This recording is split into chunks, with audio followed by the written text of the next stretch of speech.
talked about how perfect it was. Ultimate conditions. Well, the humidity may be up a little bit, but temperature-wise, 75, almost no wind whatsoever. And now you have to control those emotions, as Paul Rhodes just said, and he grew up in Ankeny, what, 10 minutes away?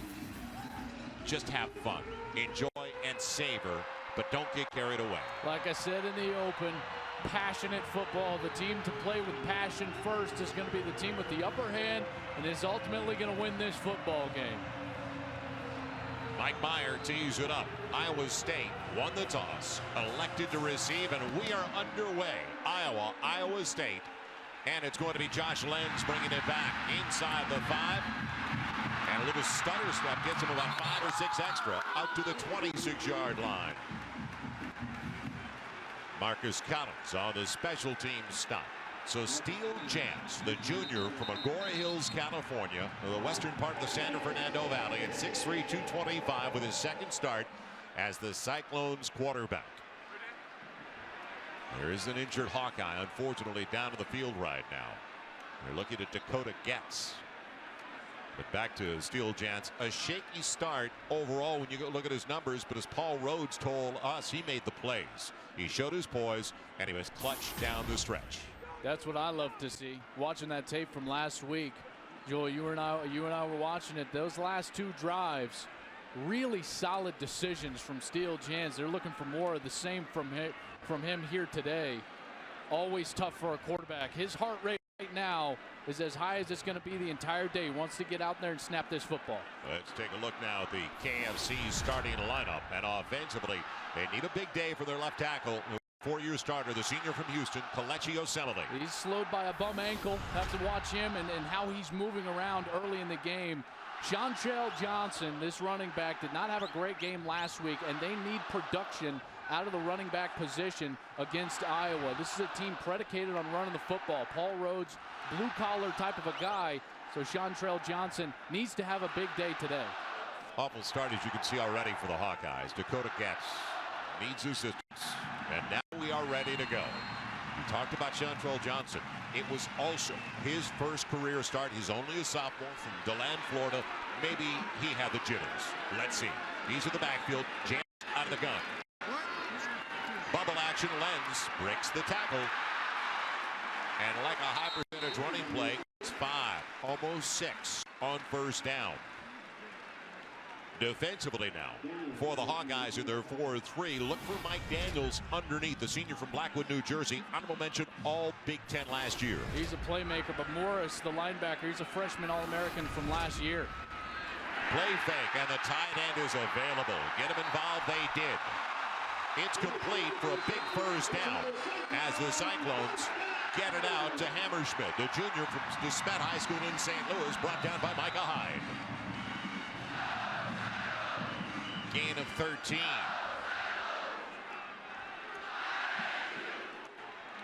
Johnson with a nice spin and about 8 on first down.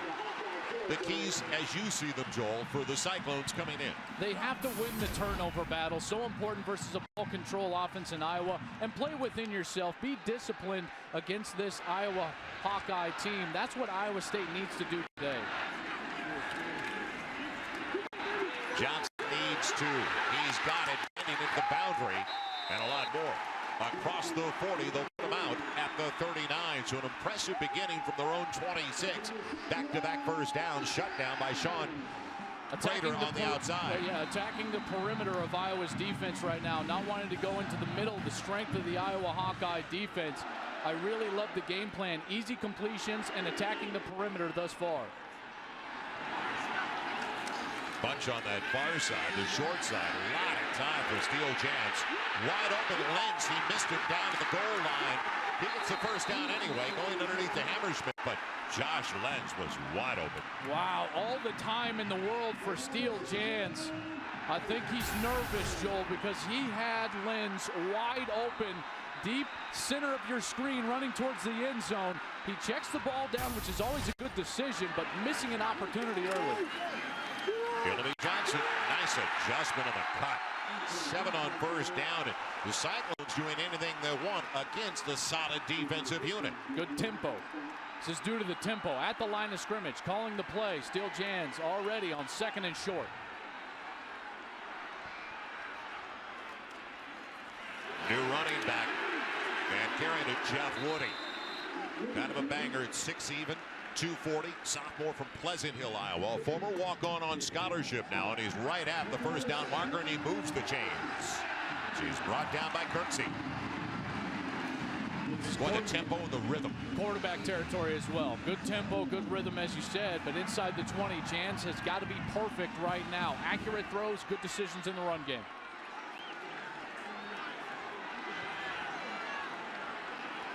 Len sets up in the slot. Reynolds next to him. And again, it's that option read as they give it off to the running back, Woody. It's a short game. Maybe 3 at the most 15. A couple of successful running plays. I'd look for a boot action here. Fake that run, get Jans on the outside, and an easy completion. And a good point because Jans had 80 yards. Yeah. And he was key using his feet last week.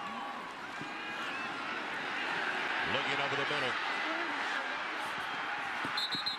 He'll get it right back to the original line. Near the 15. And that's where it's going to be 3rd and 7. So now Iowa with a big 3rd down after the momentum early belonging to the Cyclones. And don't forget, Iowa was 6th best in the country last year, giving up only 17 points a game. This is where they're best. You know, they consolidate that defense. It's the red zone. Very hard to score on them in the red zone. Nickelback comes in. And now a timeout has been called. The Hawkeyes want to slow things down. And why not? Critical down early for the young Cyclones. 3rd and 7 when we come back.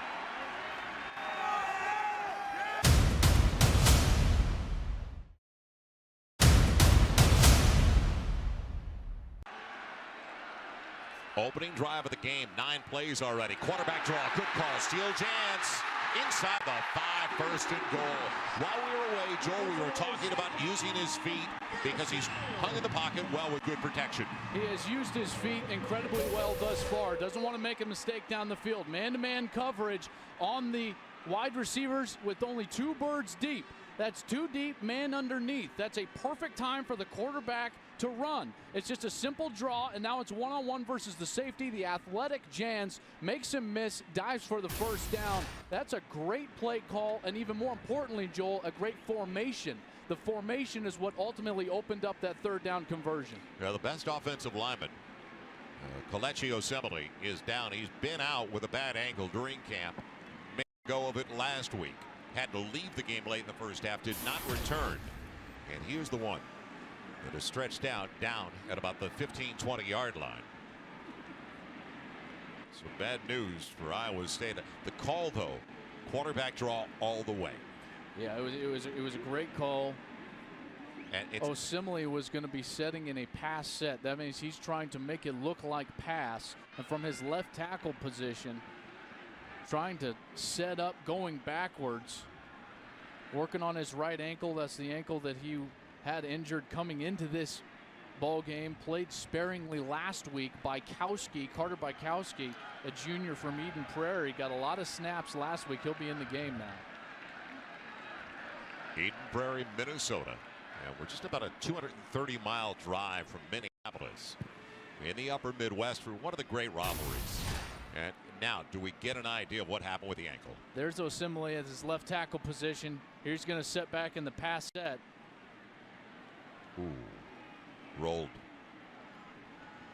That was Dominic Alves, the Iowa Hawkeye, who was down on the ground.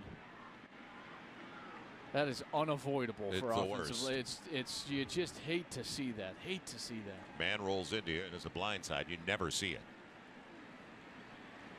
So he was blocked down out of the play.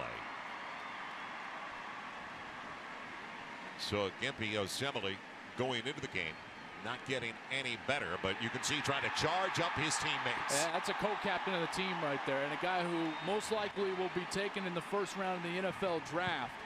He wants this game. He's a senior. He wants to beat the Iowa Hawkeyes. This game is the game that all these players, both sides, have thought about the entire offseason. You can see the emotion from Osemele. And he hasn't beat the Hawkeyes. It's 3 straight wins for Iowa over Iowa State by a combined score of 85-15. So here we go on 1st and goal. Opening drive of the game started back at the Cyclones 26. Bad snap, and it gets away from Jantz. The scramble, and it appears that Tanner Miller came up with a defensive back. So the cover, and check it, it's going to be Broderick Binns. Down to the ground, the right end, the senior from St. Paul, Minnesota. This is exactly what bit them last week, was turnovers offensively early in the game. Tom Farniok, the center, just snaps it too hard to his right. But Steele Jantz has to handle that snap. As a quarterback, you must be ready at all times. So now, Vandenberg takes over. The quarterback for the Hawkeyes. A break outside of his own 17. And it's Marcus Coker in there for Mikhail McCall, who is gone most likely for the year, injured in the opener. At least 6 to 8 weeks. A sophomore from Beltsville, Maryland. And he just plugs it straight up the gut for about 4, almost 5, brought down by Jacquez Washington. He does have experience, though, over 200 yards a year ago in the Inside Bowl in that win over Missouri. So a talented back. They're not losing a bunch with McCall out. So the wasted opportunity for the Cyclones. McNutt, the motion man. Little counter action. And Vandenberg goes down, short of the first down at the 25. So a little misdirection with the quarterback. Trying to get him outside of the pocket. Iowa State told us that they loved their game plan against the play action pass. They loved their game plan with those over routes, their matchups, their guys understanding what Iowa is trying to run. You saw the product of that on the last play. Everybody covered up, Vandenberg having to run. Now it's 3rd and short.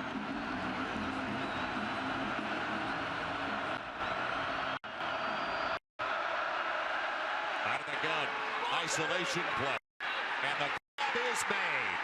Timed perfectly on the outside by Keenan Davis, and what a throw by Vandenberg over the top of Jeremy Reeves. We've already talked about Marvin McNutt, 6'4". How about Keenan Davis on the other side, 6'3", going against the short Iowa State corners.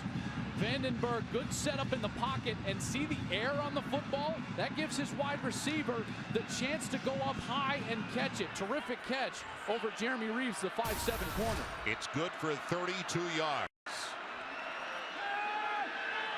Underneath, out of the reach of the tight end. And it's off the fingertips of Brad Herman. Now, the KFC starting lineup has been fast and furious with the quick change on the turnover and the new possession for the Hawkeyes. But up front, look at the left tackle like we talked about Osemele. Riley Reed, honorable mention, all Big Ten, a junior from Parkson, South Dakota. He's the anchor of that O-line. And in the backfield, Marcus Coker, 219 yards in that Inside Bowl a year ago. He's got to have success for Iowa. Everything predicated on their run game. Going to be 2nd and 10 at the 43 of the Cyclones. McNutt, he's got the grab, and he makes a miss. Out of bounds, but he's got a first down. Inside the 32. And you talked about McNutt at his size. Also, Keenan Davis against 5'7" and 5'10" cornerbacks. Jeremy Reeves, 5'7", 176 pounds. Again, that speed from McNutt, you've got to honor that as a cornerback, but then physicalness after the catch. That's why I like the play call, Joel. Just get it to him in the flat, out on the outside. Let him run with the football. He's an athletic guy. First down, all the way inside the 32. Coker. Indecision cost him. It almost looked like if he went wide, he had a seal on that side. He'll take 3, almost 4, before he's dropped by Tafo'u.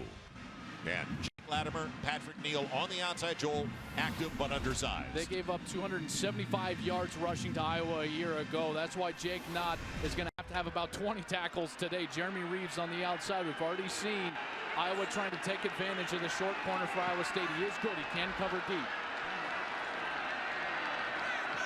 Tight end's the motion man. Go to the short side with Coker. And slashes it back on the cut down to the 23, short of the first down by 2, tripped up by Jake Latimer. So if the Cyclones are going to succeed, Latimer, not the front 7, have to make the stops, not the secondary. They're doing a nice job so far. In last year's game, Iowa, the first 3 possessions went right down the field. Iowa State unable to stop the run.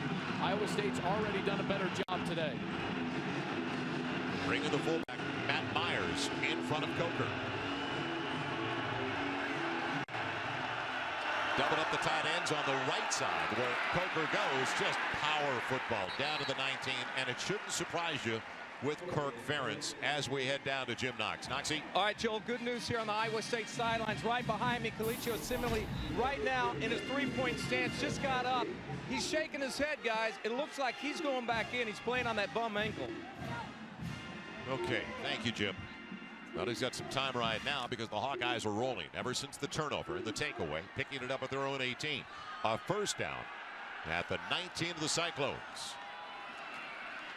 Coker knocked around after a gain of only 2. So a better play up front, especially by the front 4.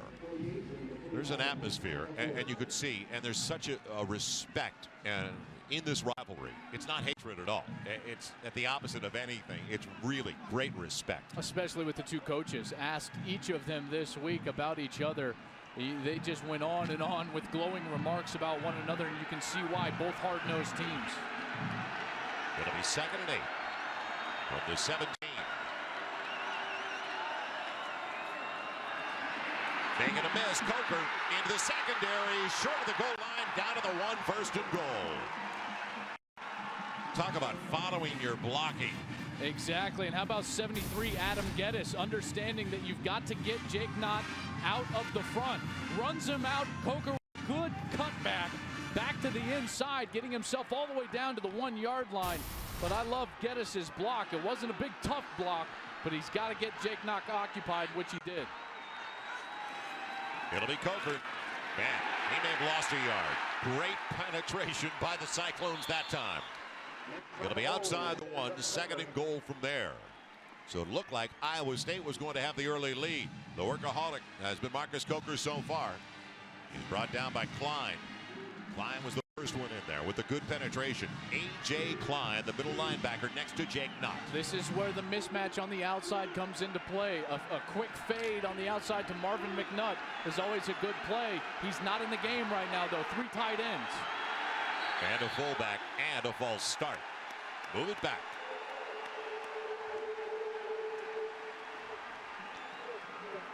The crew today, led by referee John O'Neill, is from the Big Ten. Going to get a false start right on the left tight end. 3 tight ends in the game, trying to get a quick start. Trying to go on 2 inside the 5. That's a product of a young quarterback. Inside the 5, you never go on anything but 1 because you don't want to go backwards 5 yards. Don't throw any change-ups at your offensive line. Good call. From the 6, it'll be 2nd and goal. Check off at the line. Just got the play off. It's on the outside, touchdown, Cavante Martin-Manley. He had a couple on that side available. And the Hawkeyes take the lead. Well thrown ball. I liked the patience from Vandenberg. They're trying to set up for Marvin McNutt. On the inside, you saw him pass through your screen. I love the patience to go ahead and go outside to Martin Manley. That's the correct read. Easy throw, accurate, touchdown, Iowa. Mike Meyer in for the point after. The sophomore from Dubuque. And an early 7-point lead. It was a long drive, but still points off a turnover because of the quick turnaround. 82 yards on the drive. Mike Meyer kicks it away. It'll be Josh Lenz once again, a little bit deeper this time, taking it a yard in the end zone. Nothing there. Good coverage, specials play by the Hawkeyes. One thing the Hawkeyes don't do is beat themselves. They are sound in every area of the game. Castillo downfield to make the play. Well, this college football season, Fox Sports proud to support Dream Foundation. We're making dreams come true for adults facing a life-threatening illness. There's no greater time to help those in need than when time is limited. Text DREAM to 41518 to donate $10 and turn dreams into lasting memories. Now, how do the Cyclones respond to the adversity we just saw? And right away, a false start.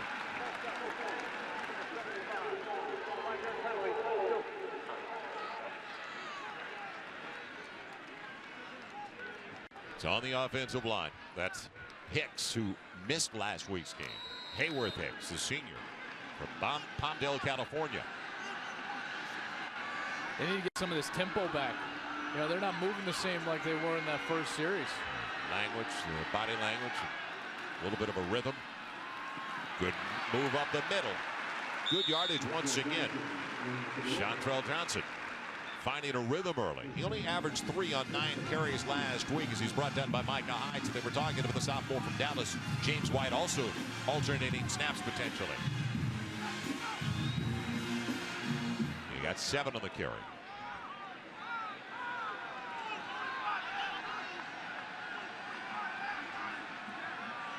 Spreading the defense. Zone read and a good one. Johnson close to the marker. Looks like he's short by about a yard. Colecchio Simile got away with a hold on the outside. LeBron Daniel. He held LeBron Daniel. 1st and 10 line brought to you by Russell Athletic. It seemed like that seal was unusually good on the outside. It was. Anytime you see a defensive lineman trying to run backwards and all that are going backward are his feet, he's being held. Colecchio Simile got away with one, but creates a 3rd and short, getting themselves back in a manageable down situation. Need a yard. Won't get it. They brought in Woody. They took out Johnson, who had 5 carries and 37 yards, and they went to the fullback sort. It didn't work. Dominic Alvis underneath making the stop. Too predictable out of that formation, yes, with Woody in the backfield. Hammerschmidt, the tight end, also in the backfield. Your big boy lineup. That would have been a perfect opportunity to play action pass, but now Vanderkamp having to come in and punt. Micah Hyde waits back for the Hawkeyes. Almost no wind whatsoever. And a pretty good one. Looking into the sun. Hyde trying to make a miss. And runs out of racing room. It was a 47-yard punt. Great coverage downfield. Darrell Gibbons, the first one of the scene for the Cyclones. But the Hawkeyes get it back. And they're up by 7. His dad was a quarterback. His dad is now a doctor. Played college ball. He was a quarterback. And his grandfather, the longtime coach at Keokuk High School here in Iowa. So it's all in the family. And what an impressive start for him today. On a play fake. And a pretty one at that. Looking for his tight end, a little out action, and he's got him. Fedorowicz has it. C.J. Fedorowicz. It's time for a Coors Light game break as we head to Michael Eaves. Michael? All right, Joe, let's go to Columbus, number 15, Ohio State, hosting Toledo. Toledo already with an 8-7 lead, and then Eric Page goes 66 yards for his 2nd touchdown of the game. You know, Ohio State, the last time they lost to a team from the state of Ohio was 1921. Right now, they trail Toledo 15-7 in Columbus. Florida International. Wow. Thank you, Michael. It's a first down for the 49. A little trap action. And inside the 45, down to the 44. Good yardage of 7 on first down before he's met by A.J. Klein.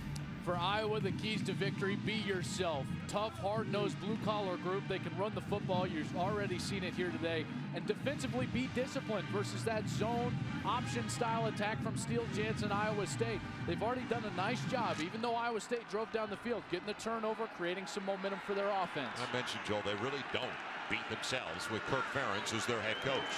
And this is his 13th season. The 6th longest tenured head coach in college football now. And it's going to be a first down going sideways. It's Marcus Coker once again off to a strong start, wrapped up by the end. Patrick Neal moves the chains once again. These are easy first downs for a quarterback. You saw how open Fedorowicz was, the tight end, a few plays ago off of play action. If they continue to run the ball this effectively, watch out for Marvin McNutt deep against those small corners. That's their big play opportunity. McNutt right now is on the bottom of your screen. Up top, it's Keenan Davis. Keep it in the hands of Coker. Not much available, but still the downhill lean. 3 or 4 yards, but it looks like it doesn't get much at all, and he's dropped by A.J. Klein. And that's where it's important to have that consistency you were talking about with a head coach, because these guys know, these offensive players, that Kirk Ferentz is okay with 4 yards. It doesn't have to always be a touchdown. It doesn't always have to be 10 yards. They understand how to plod through a drive, and you can tell no panic for Iowa right now, just running their offense. It'll be 2nd and 7. Martin Manley checked into the game, the extra wide receiver. Keep it on the ground. It's Coker again, short of the first down by about 3. Washington, the D-back, on his back. 150th game last week. 150 in Iowa, so 1-5-1 today for one of the best guys that we deal with in all of college football, Kirk Ferentz. He doesn't get enough credit for the type of coach he is. Look at all that success, 9 bowl games. This guy has won, Big Ten championships, been Conference Coach of the Year, National Coach of the Year. He's one of the best in the country. And he understands, we'll talk about it a little bit later, the culture of Iowa football. Coker, he's got the first down. So he just barrels his way inside the 30, but like Kirk Ferentz said, they're not a program that can go across the country and look at players, a big-time program like that. The walk-ons have been impact players here in Iowa. How about 10 walk-on players in the 2 deep right now for Iowa?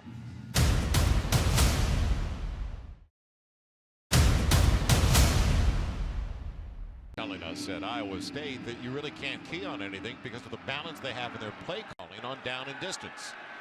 It's a dump off on the screen, and Coker can't get away for one of the few times. By the way, it's Jake Knott, one of the very best in the Big 12.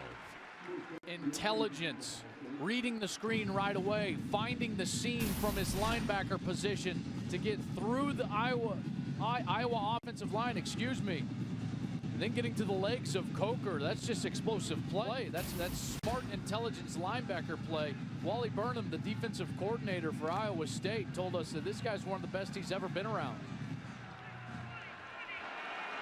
He's got a motor. He knows how to play the game like A.J. Klein. They just have a real good feel for the game. They're 2 backers. Out of the flat, it's Coker. And an open field tackle and a very big one made by C.J. Morgan. It's time for a Coors Light game break as we go to Michael Eaves. Michael? Joe, let's go to the SEC. Number 22, Auburn, taking on number 17, Mississippi State. The Tigers struggled last week against Utah State, but Demetrius McNeil with a pickoff, and check out that block. You've got to keep your head on the swivel, Michael. 44 yards on the return. Auburn leads at 14-7. They own the nation's longest winning streak at 16 consecutive wins. All right, Michael, and as you mentioned, they were really fortunate last week to escape Utah State. It's available and separated. What a pop on Brad Herman, a big-time hit made. And coming through, it was Leonard Johnson. Jake Knott got good pressure blitzing James Vandenberg. Gets his arm up into the throw area right at the end of his rush. The ball was a little bit behind the wide receiver. That's when Jacquez Washington from his safety position was able to come up and blow up that play. It was Mike Meyer who's coming down. 2 for 2 last week. It'll be a 42-yard attempt trying to put the Hawkeyes up by 10. Clean exchange, and on its way. Did he hook it too much? Hits the upright but goes through. Living well.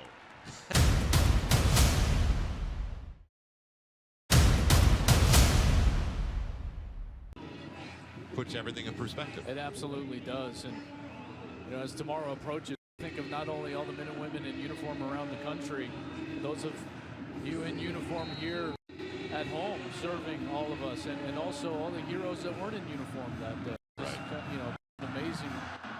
amazing thought. Short kick coming over to Chantrell Johnson now.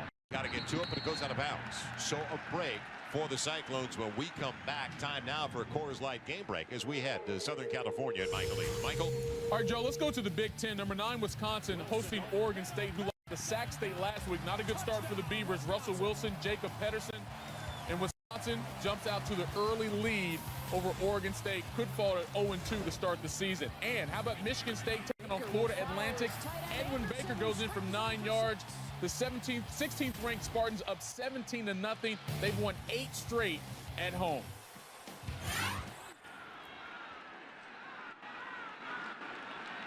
Thank you, Michael. Well, it was Sacramento State taking it out on Oregon State in overtime last week. And batted down.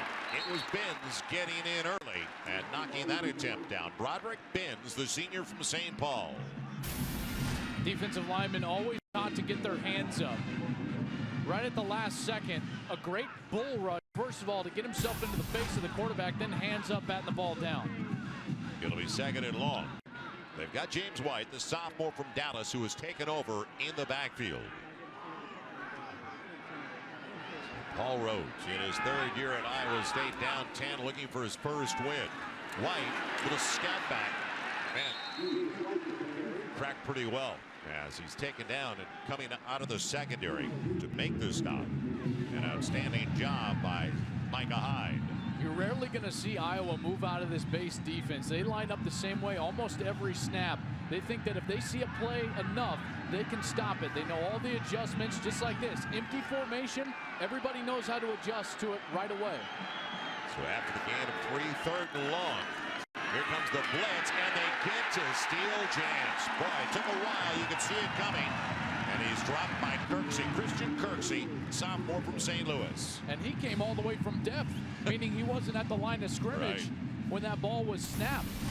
Steele Jance doesn't see Kirksey on the top side. Remember, there's no backs in the backfield. Anytime anybody blitzes, that's a quarterback player. That's a quarterback responsibility. Mistake by Steele Jance. Micah Hyde waits for the punt. As Vanderkamp gets into it, a wobbler. Hyde will stay away. It appeared that it was touched by one of the Cyclones a little bit farther upfield. A first down from the 5.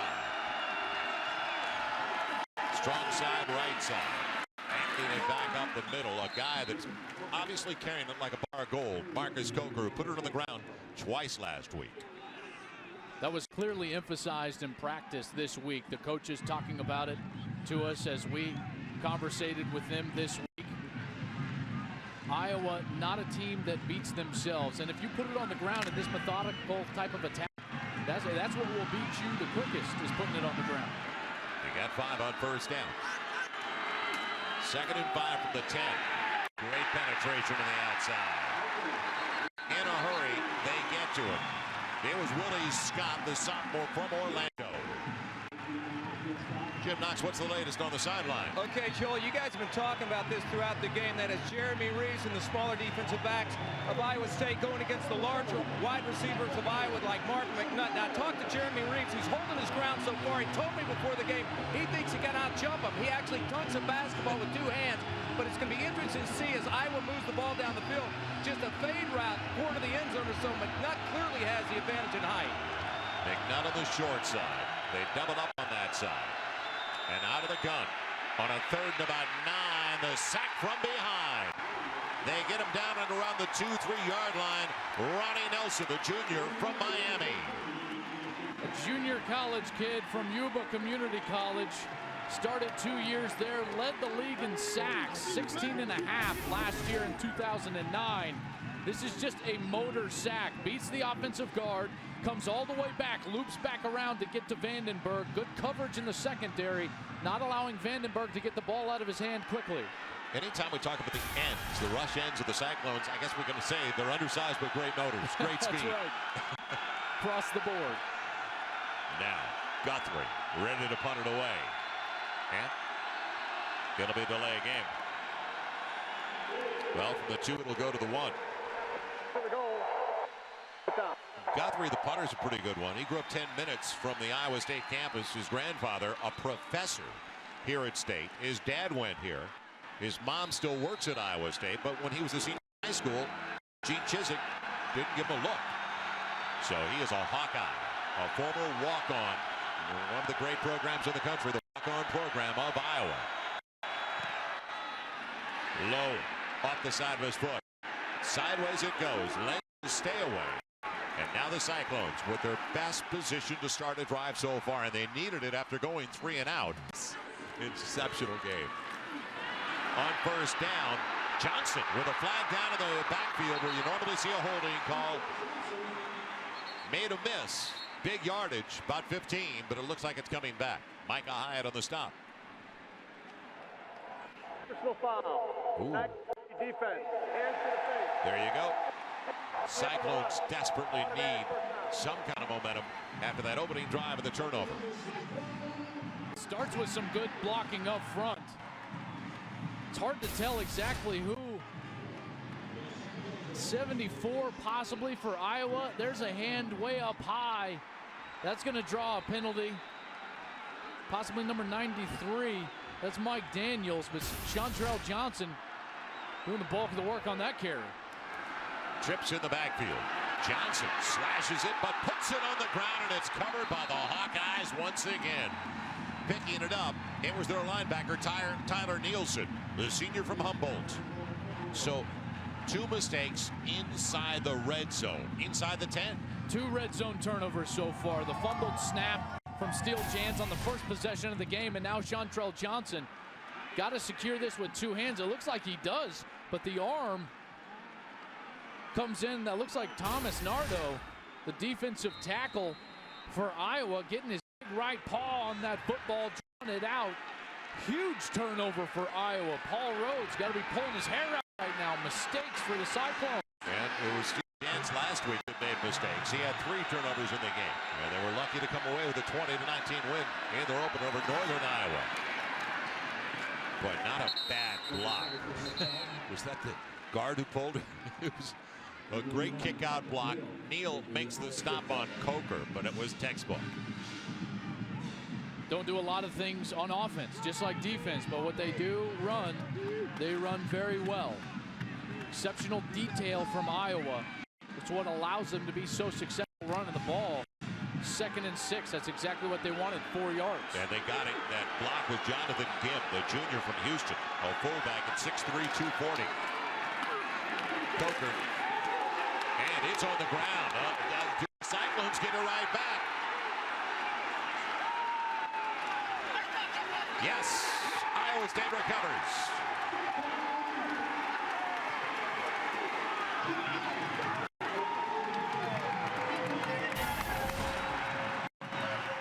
Marcus Coker giving it right back to Iowa State. Leonard Johnson, the undersized corner, 5'10", 200 pounds.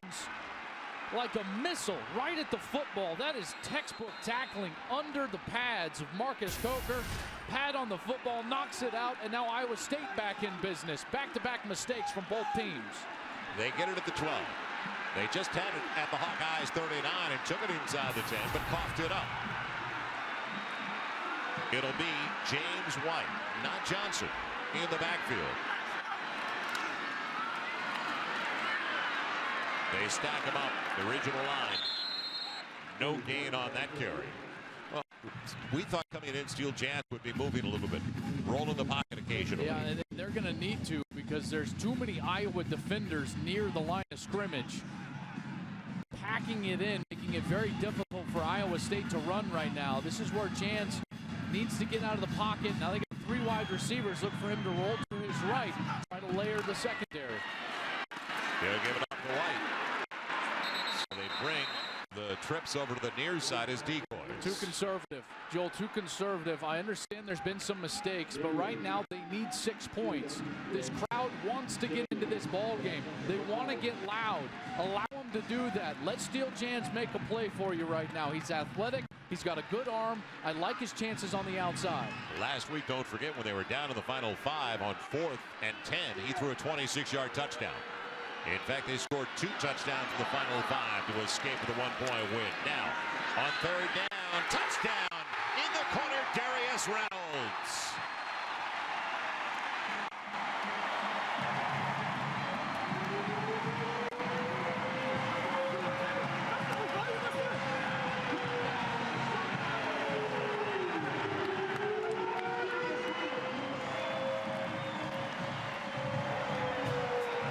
Taller wide receivers, Reynolds, the senior from Woodbridge, Virginia. Zach Iyer in for the point after, but now all of a sudden points off a mistake by Iowa. Looks like they're going to take a look at this, maybe trying to. Did he come down? Look at his foot to see if he comes down. Steele Jans, I thought this ball was very accurate, allowing Reynolds to get that down. The foot is definitely down. Let's see if he retains possession through the fall. Definitely looks like he does. Joel, how about that's accurate right there. That's exactly where the ball's got to be. The defender has no chance. No chance. That's Greg Castillo, the corner for Iowa, trying to play against the bigger Darius Reynolds. Definitely looks like he retains possession, had that foot down. Pretty easy call. Touchdown, Iowa State.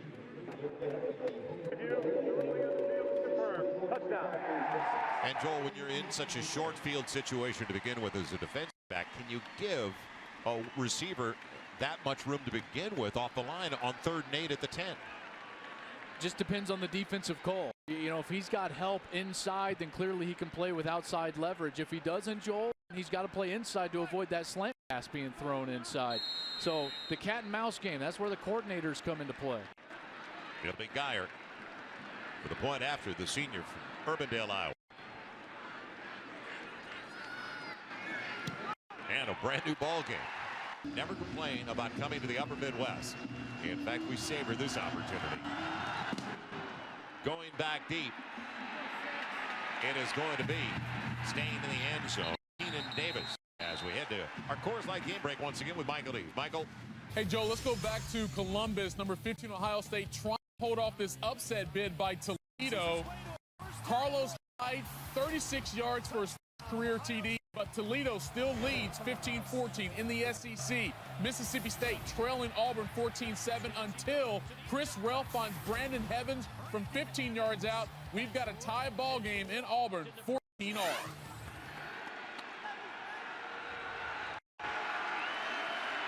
Will Auburn, and there's plenty of time in both games, be able to escape once again.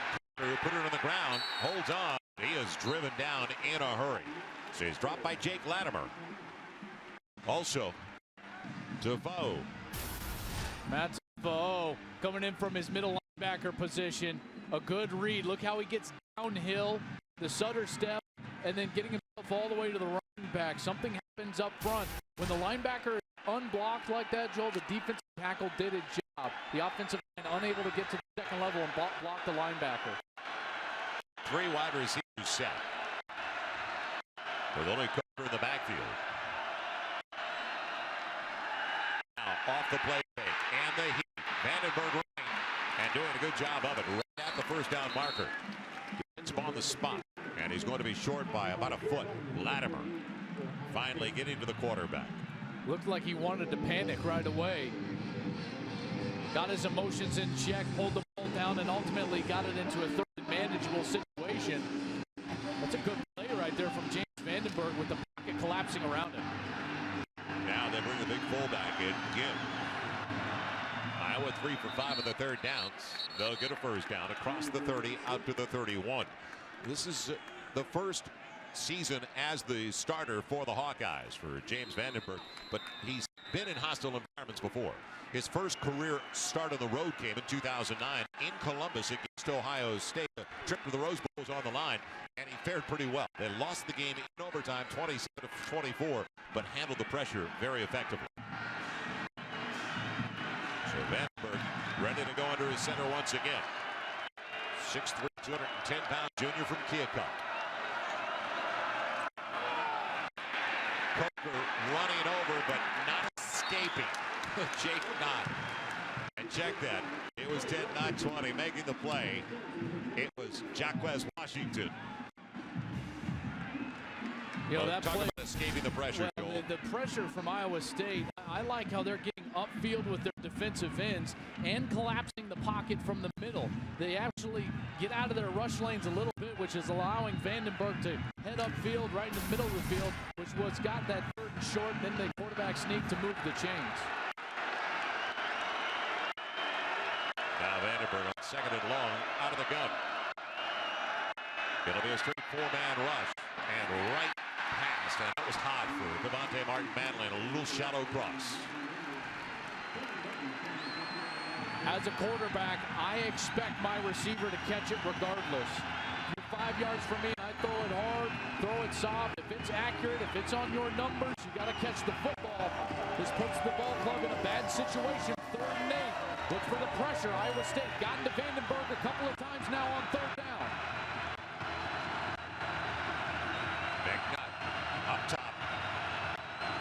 Post up with a small one. 5'7" Jeremy Reeves. Play clock coming down, and Vandenberg wants a timeout. Good decision. It's a big play field position-wise with only 5:13 left in the half. As well as momentum-wise. Clearly the momentum sitting with Iowa State right now.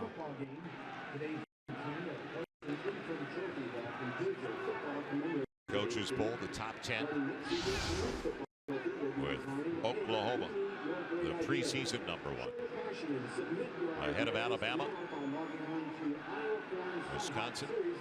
We talked about them a little bit earlier with Michael Eaves. And how about Oklahoma State with an impressive win at and flexing a little defensive muscle in that game on Thursday night. That's the one question mark I had about Oklahoma State. Clearly Brandon Whedon and Justin Blackman are going to be able to put up points. The question's always been, are they going to be able to play enough defense? They did play enough defense on Thursday night. Field position has been owned by Iowa State early, but they're down by 3. Now Iowa needs 8 from their own 33.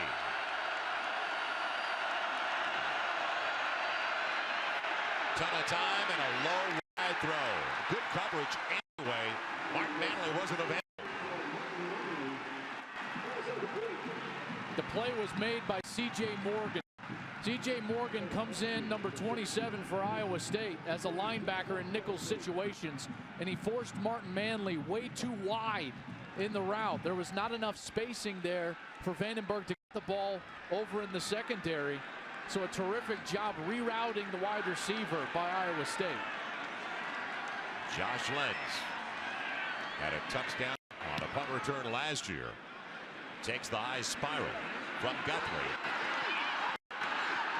Making a miss. Has to avoid his own man, but cost him. Good field position again as he's across the 40 out to the 43-yard line. It's a return of 20 yards for Josh Lenz as we check in with Jim Knox. Knox. All right, Joel, you guys have been talking about emotion. Ever since Iowa State scored that touchdown, you look on the bench and every single player is standing up on the sidelines. Paul Rhodes also told his team coming up, let's keep going, guys. We can beat them in the trenches. Let's keep moving that football. And right now, Iowa State definitely has all the emotion, also all the big momentum going on their way right now. And it helps to have the ball at your own 43 to start a drive. Their last 2 started in Hawkeye territory. Before that, their own 40. So they've definitely had an advantageous situation there. Inside of 5, looking for their first lead of the game. The bullet.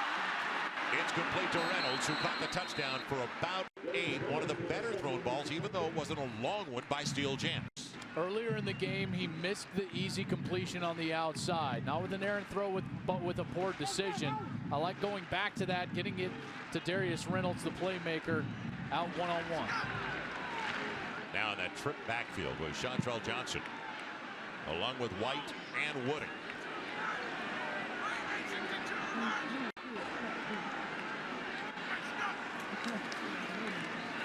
Off the play fake. He's got options. Goes underneath for a short gain to James White. You don't want to give up on the play. And this is a guy who ran, don't forget, for 80 yards last week. He's an athletic player. Can make plays with his feet, and you see the defense honoring that anytime he starts to move around back there. James White pops open late, deliver the ball, first down. He's a transfer from City College of San Francisco. He's got a first down to the 43. Pocket holds up. And he falls on his own inside the 40 down to the 38. They say his first 2 steps, he's got great burst, great explosiveness. They were trying to go up top and set up Josh Lenz in the slot.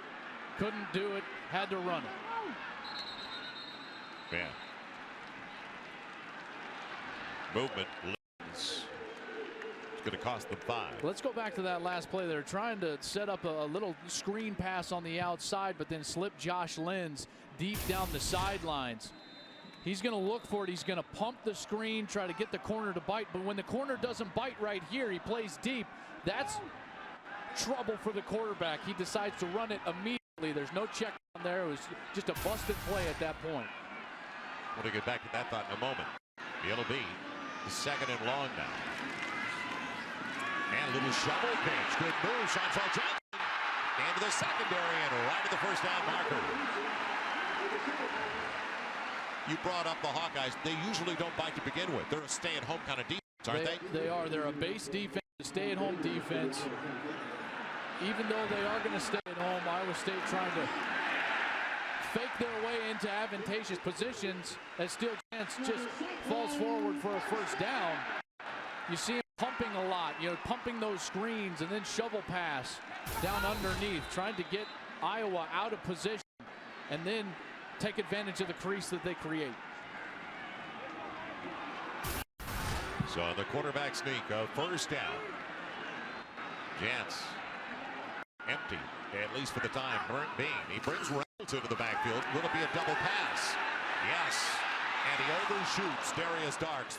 You knew there was going to be a gadget or two, maybe even three from Paul Rhodes. The underdog at home, they were going to try some type of gadget.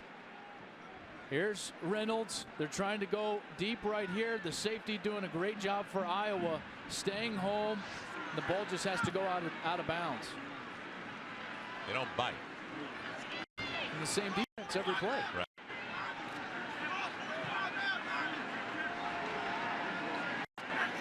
Now it's going to be second and 10. White finds the crease. He's got the first down, but it's coming up on a hold on the outside. And was it Big Osemele, the senior from Houston, who you had with a hold earlier that wasn't flat?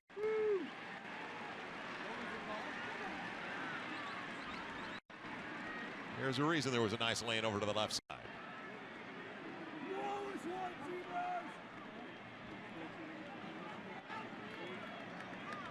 Holding. Offense 72. 10 yards to the spot. Still second down. Was Osemele from his left tackle position. On the outside, do you see? He gets off balance, and that's when he just takes the player down to the ground. That's Osemele on the ground right there. That's when the flag gets thrown. Anytime your ankle is hurt, you start to reach grab. And that's what Osemele is dealing with right now. Makes it second and 20. Quarterback drawn. Hawkeyes. They weren't going anywhere. So no gain on the call by Steele Jance. Brought down by the tackle, Mike Daniels. So now, can they get it? If they don't get the first down, at least field goal territory. And that's what the quarterback's got to think about right now. You want to think about the 31, 32-yard line, not necessarily the first down, but you want to get the ball right in here so that you can possibly attempt a field goal. Plenty of time for the quarterback, Steele Jance. Makes it miss. You talk about the 31, 32. We'll take a pop at the 35 as he's jolted backwards by Sean Prater. Excellent coverage downfield from Iowa. Chance nowhere to go with the ball. This is when the elusiveness takes over. Trying to get to that field goal mark. Gets all the way to the 35. Now Iowa State with the decision. Looking over to the sidelines. What's Paul Rhodes going to do? Not a bad tackle by Prater. Sending him about 3 or 4 yards backwards. First team all Big Tenner last season. So they're waiting to determine. Brent Mahoney tries the long field goals. Geyer is the guy inside of 40. And a timeout. 46 seconds left. You don't want to miss a field goal and give a short field to Iowa. That's what Paul Rhodes is thinking about right now. How accurate does he think his kicker can be? And he told Mahoney that you're there for kickoffs now. And Mahoney had been his place kicker the last couple of years. You're there for the long ones because Mahoney had a 57-yarder against Nebraska last year. So it's attainable. Let's head downstairs. Jim Knox. And Joel, I talked to Mahoney before the game. He told me he is good anything within 60 yards. Now to the Geico halftime report. Michael Eaves, Marcus Allen in the studio. Check it out. They'll go over top 10 scores. Also Mississippi State in action today. Wisconsin going against Oregon State. Much more coming your way on the Geico halftime report, guys. So Grant Mahoney, 2 for 5 in his career in the Cyhawk series at least. The senior from Marion, Iowa, with a 54-yard attempt on its way. And he's got plenty of distance. It's all even at 10.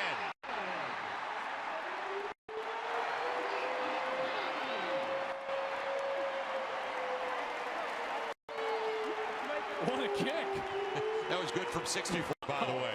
That was a good 10 yards. From 54 right, yards. with cushion.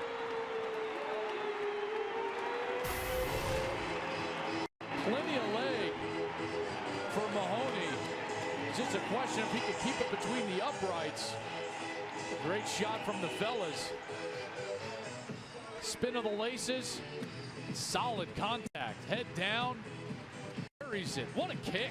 Ties the score at 10. Shades of Mason Crosby. Shades of elevation like Boulder. So it's a brand new ball game after an early 10-0 lead. And how good does Grant Mahoney feel? That's a pressure kick. You're trying to tie the score inside of a minute in the first half in the in-state rivalry game. What a kick from Mahoney. So he will kick it away. Going back deep. It's going to be Keenan Davis. Along with Bullock. Damon Bullock over to the far side. He's still jacked up as they'll have to cover that one off the chest of Bullock after that 54-yard field goal. So the Hawkeyes get it back. They have one timeout on the board, 41 seconds left in the half. They had the early mo, but all of a sudden, the turnover, the field position, it belonged to the Cyclones in the second 15 minutes of play. It all started when Kirby Vanderkamp, the punter for Iowa State, pinned them back deep. Then they got the good field position, the turnover. All of a sudden, it's a tie score. You'd have to think at the 20. Hawkeyes will only one time out of the board. Will play close to the bats. First and 10 line brought to you by Russell Athletic. And they will. Gonna be Coker for about 6. Bounces to the 27. Give him 7 on the carry.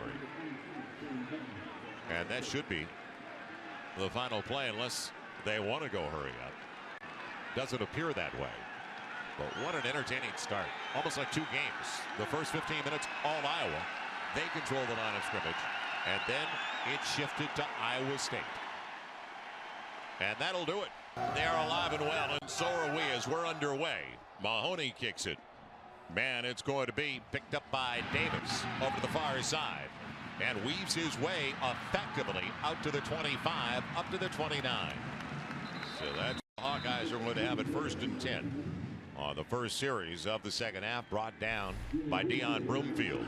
I thought Vandenberg was good in the first half. Really didn't hurt them. Got himself out of some trouble a couple of times. 6 of 10 passing. Marcus Coker, though, with that fumble. They've been effective running the ball, but that fumble is what hurt Iowa in the first half.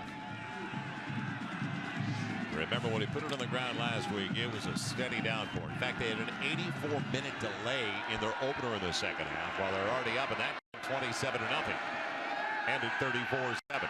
Little play action and waggle action and thrown too wide for Keenan Davis, who was available on the sideline. As you said, Joel, it was such a tale of 2 15-minute sections, 2 quarters, if you will. The scoring drives to start things off, then they have to punt, the fumble, another punt, and then ending with the ball going in at halftime. This defense for Iowa State really digging their heels in that second quarter. And it's a speed defense. They're not real not heavy. A lot of size. Not a lot of size. As Iowa try to overpower them. Well, on first down, they missed a wide open receiver. Now Coker lugs his way past the 30 up to the 31. Very good numbers from Marcus Coker in the first half of play. The offensive MVP of their bowl win over Missouri. Now coming over to the sideline, and injured tight end Fedorowicz. So third down, and we talked about the momentum. It was all Cyclones in the second 15. 3 wide receivers set. Vandenberg out of the gun.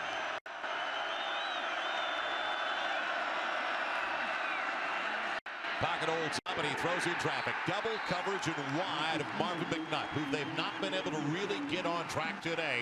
Good coverage by Jeremy Reeves. Jeremy Reeves to the corner, plus the outside linebacker, 27, C.J. Morgan, really flexing out all the way wide, all the way to the wide receiver. The ball high into the outside, not an accurate throw. If that ball is put on the numbers for McNutt. That's going to be a first down. So Vandenberg's got to settle himself down so far in the second half. Guthrie into punt. 3 and out. That's the way it begins for the Hawkeyes. Good punt by Guthrie. Backpedaling, it'll be Lenz. From the 10, wide receiver Josh Lenz. Now there's a flag down at about the 32.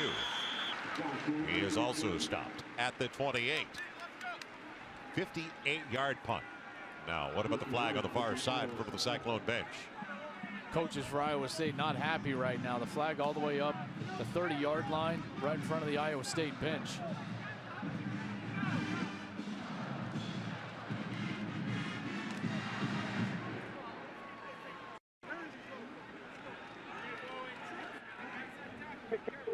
Holding number 2 on the return team. 10 yards from post-scrimmage kick and force the spot. Called on the defensive back. In the first half, I thought Steel Jans played safe. 7 of 8 passing, 64 yards. They didn't move the launch point a lot. That's the pocket. They didn't get him outside of the pocket. Darius Reynolds, though, I thought he had a couple of good mismatches, and they took advantage. One for the touchdown on the fade route. So Steel Jans look for get outside of the pocket more this half.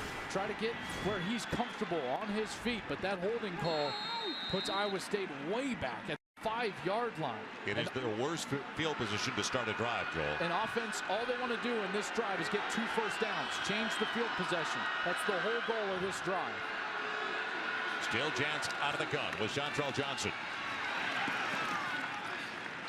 And they'll knock Johnson down, crossing the 7 out to the 8. You brought up a theory about the launch point and moving a very mobile quarterback and kind of creating the pocket outside of the area. Tough to do it now with the end zone right there, but clearly I think that's where they've got to go in the second half. Get him outside, let him make the defenders cover him running and throwing.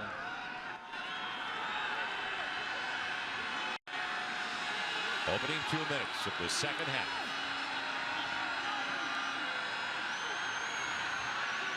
Blocking assignments, adjustments.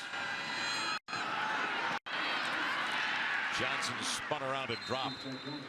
Short of the first down by about 3.5 yards.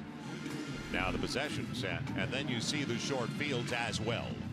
That first drive, they had a lot of momentum, 11 plays, 56 yards, but they put the ball on the ground. A couple of punts after the momentum was on Iowa's side, but they did a great job of capitalizing on those short fields, aside from the one fumble, scoring points late on the last 2 drives.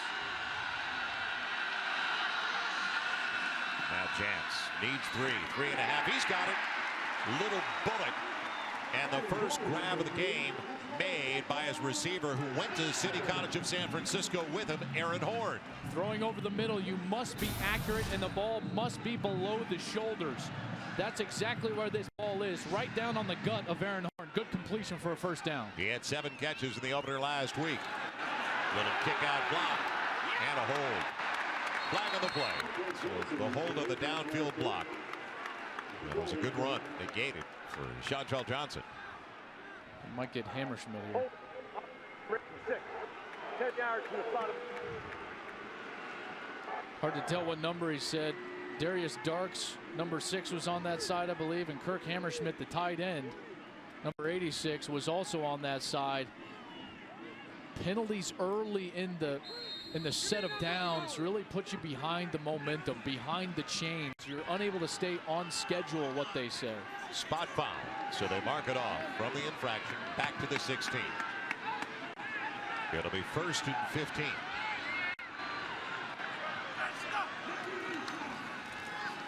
They're on white motion. And on 1st and 15, only a couple playing it safe once again. Kirksey in on that stop. Woody, the carrier. What about the game plan coming in that we reset now for Iowa State? Well, they had to win the turnover battle. They're -1 right now. Turning the ball over twice. They had to play within themselves. Steel Jans is doing that. In fact, I'd like him to take some more shots here in the second half. Pocket holds up, and collision course, ball comes out. The man who created the collision, Kirksey, may have also come up with it. Is it a completion and a fumble? Yes. That was a jolt. purple and white. Branderhorst comes over the middle. Another accurate throw. The backup tight end, boy, he didn't have a lot of time. I'm sure this one's going to be reviewed. Didn't look like he had a lot of time to make a football move, get a couple of feet down. This is going to be very tough. They are going to review it. There's no question.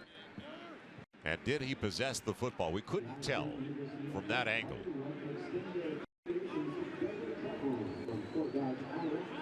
Big Ten officiating crew.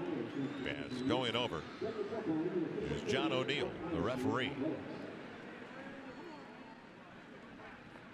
There was no other move other than the momentum after the catch. There was no football move. Branderhorst in the middle comes down with it. Has a couple of feet down, but then it's immediate at that point. There was no opportunity to make a move in the middle. This is going to be a good look at it. He did bring it down. He did bring it down. It's going to be tough. And remember, I always go back to this, Joel, anytime there's a replay. The ruling on the field is fumble. They're going to have to bring this back with evidence, video evidence to overturn it. I don't know if it's there. But Kirksey, who made the stick the weak side backer, a sophomore from St. Louis, he showed up on film last week. He had 10 stops, and he's had a ton of activity once again today. They're going to like what they look at Kirksey when they break down the film in grade. Yeah, I had that big sack like you were talking about. One of 9 true freshmen to see action in games last season for Iowa.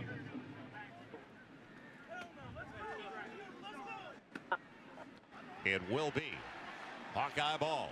So the takeaway by Kirksey from the tight end, a former walk-on Reed Branderhorst. Take another look. It's a great angle. Branderhorst did have possession. He solidified that catch.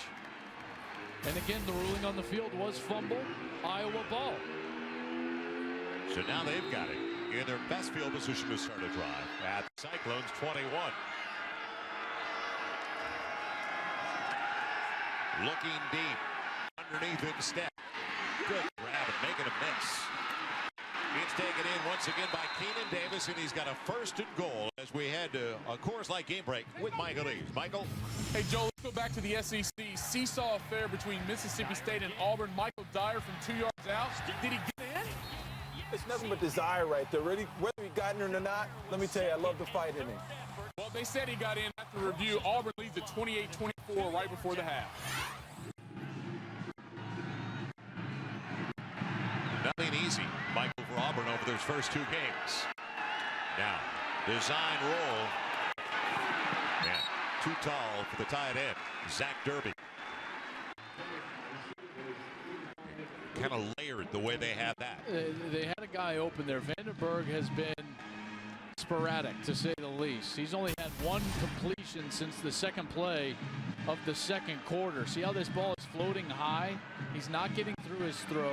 The ball seems to be slipping out of his hand a little bit. He's not accurate right now with the football. They're trying to get the ball to Marvin McNutt, and they can't seem to do it. Every time number 7 is in a route, there's 2 Iowa State defenders at the top of the screen. On 2nd and 9, it'll be Davis on the reverse, but the Cyclones are up to the task.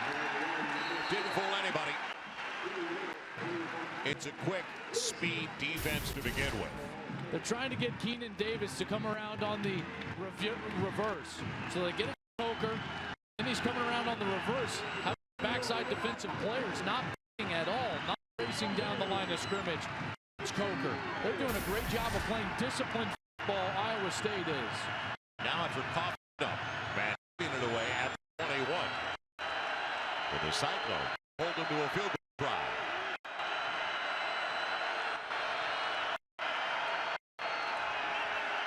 Time for Vandenberg underneath and short of the goal line is Martin Manning.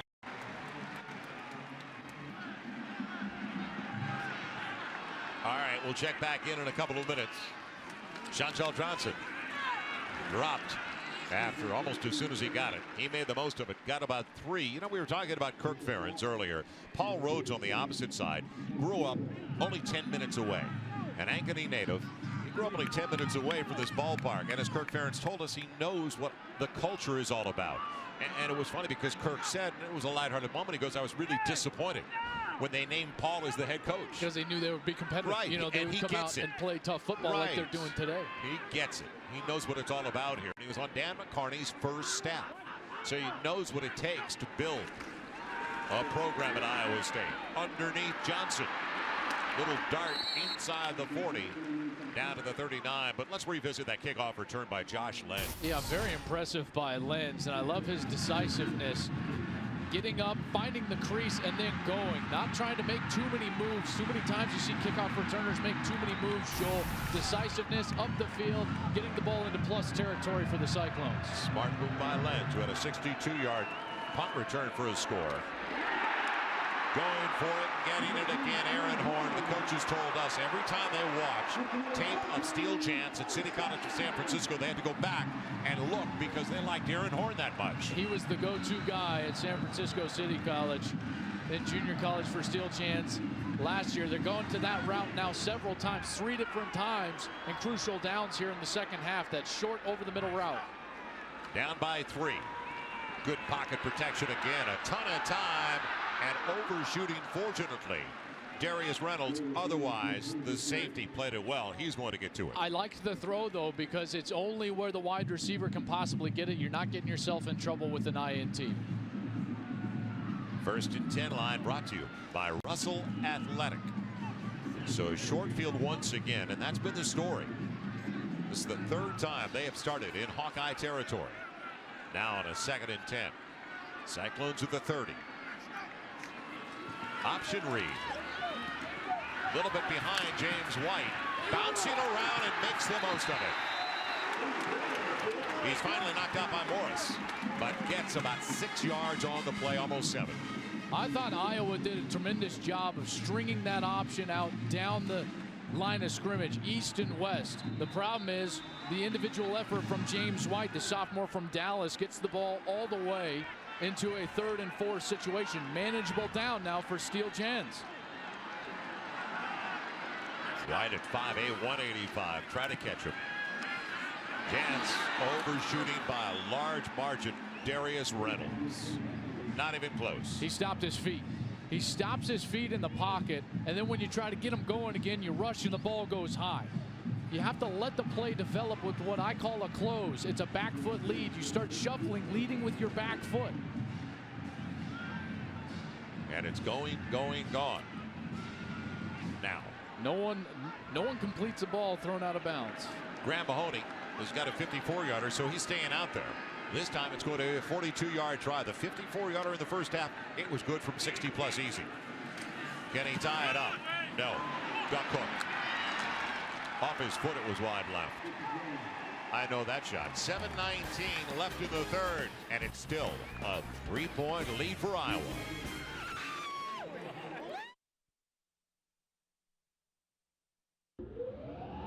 Coors Light says don't get flagged for breaking the law. It's a cold, hard fact. 21 means 21. So keep yourself and your friends in the game.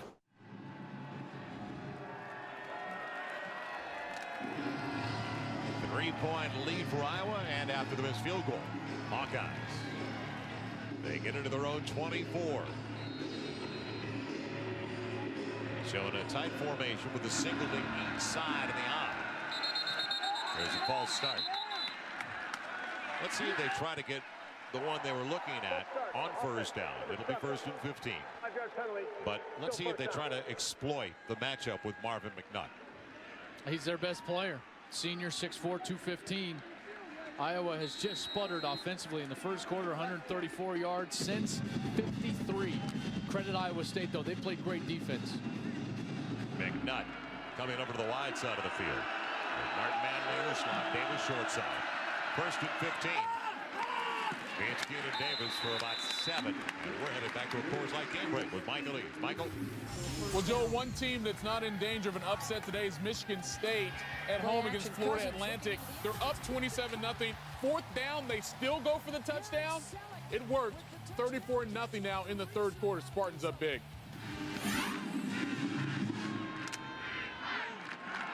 All right, thank you, Michael. No shot there.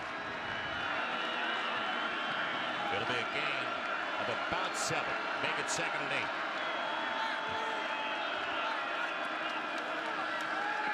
After the play fake, good pocket protection. And it's Davis again for the first down. That will look more like it. And finally for Vandenberg, he steps up with rhythm and delivers the ball over the middle with rhythm. You see he comes off the play fake. Look how he steps up, hitches up into the pocket, and delivers the ball with authority. That ball is thrown accurately down the football field. Now let's see if that develops some confidence for him moving forward in this third quarter, because he has not looked good since the first quarter. His tight end gave a nice block. Fedorowicz kind of got the only pressure he could have seen. And you talked about the authority of the strike. First down for the 47. Now, looking deep and looking for McNutt. It floats, and it's batted away because it caught up in the air. Flag on the play. Jeremy Reeves on the coverage. It hung, didn't it? It did hang up there. There's a flag in the secondary. When the quarterback holds it that long, you think it's possibly defensive holding. Personal foul. Face man. Defense number 5. 15 yards. That'll slow him down every time. We're going to get Jeremy Reeves, the 5'7" corner who was working against McNutt. They were trying to get McNutt on a double move. It means he goes to the post and then back to the corner. That's why Vandenberg was holding the ball for so long. The ball floated on him. Yes, that's what allowed Reeves to get back and tip it. But Wally Burnham not happy as his cornerback got a little bit of the face mask, and now Iowa's in business in plus territory. So instead of 3rd and long, now it's going to be 1st and 10 at the 38. Final 6 minutes of the third. Giving up yardage and diving ahead.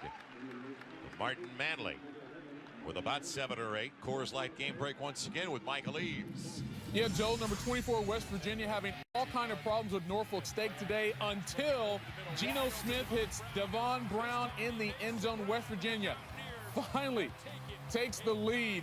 They're up right now, 10-3.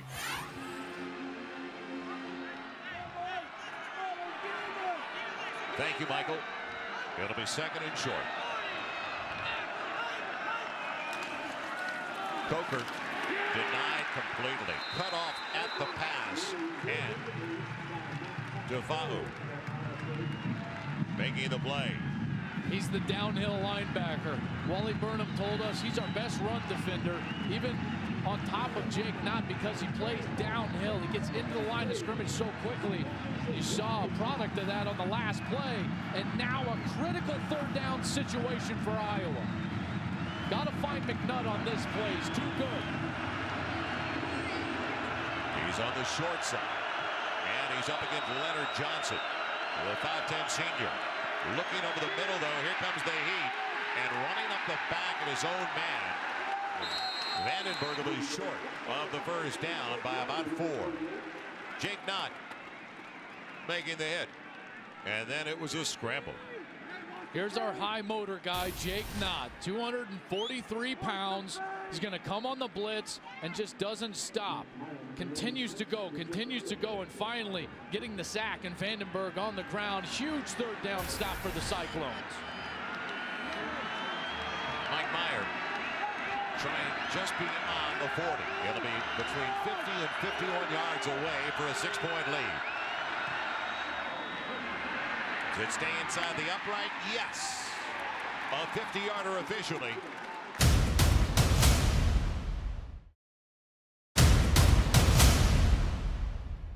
Both teams have kind of kept it close in the way their play calling has gone. In this, the second game of the season, of course, as it's going to be taken by Josh Lenz, who just brought it back 50 yards on a return. Failed to get points out of it, and he basically took the same route. Tried to go right up the alley between the seams, and he's brought down by Nico Law. So points for Kirk Ferentz and the Hawkeyes. 7 plays, 44 yards.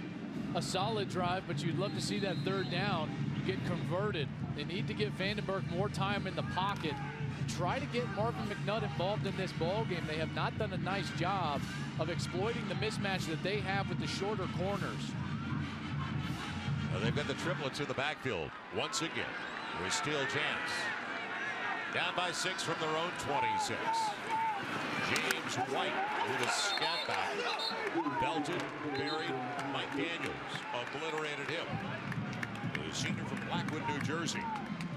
You know, we talk about rivalries, and this is a really spirited, good one, a very intense one. Kirk Ferentz was talking about it with us earlier in the week, and he said when he came here in 1981 on Hayden Fry's staff that he didn't appreciate the series enough, and also the intensity of the rivalry. Little bubble, and it works. Look out. There goes Aaron Horn. Will they catch him? Inside the 30 on an angle. He's out inside the 20 all the way down to the 17. Give him the 16. Huge play. Miller had the angle, 57 yards. Executed perfectly. The bubble screen. I loved Aaron Horn's patience, not running into the middle of the defense too soon, allowing the hole to open up. Jans accurately hits him, and it's down the rail. Johnson flipped on the way by. He's put down as he's hit at about the 12. Kirksey on the stop. They have to take advantage of that big play. Finally, some momentum now in the second half. It's been just kind of back and forth, trading jabs. You landed a big punch, now you got to stick it in the end zone. Johnson will take it again. Little lane, not much. If he gets outside of Josh Lenz, does he have more if he turns the corner? He decided to go inside of Lenz. Caught the congestion at the 8. Wide receivers have done a nice job of blocking on the perimeter for Iowa State. That's where they've had most of their success, is running on the perimeter with Chantrell Johnson. They need 2. Rhythm and tempo. Now, set it so Iowa can't change their personnel. Man to man. Going to get a blitz here.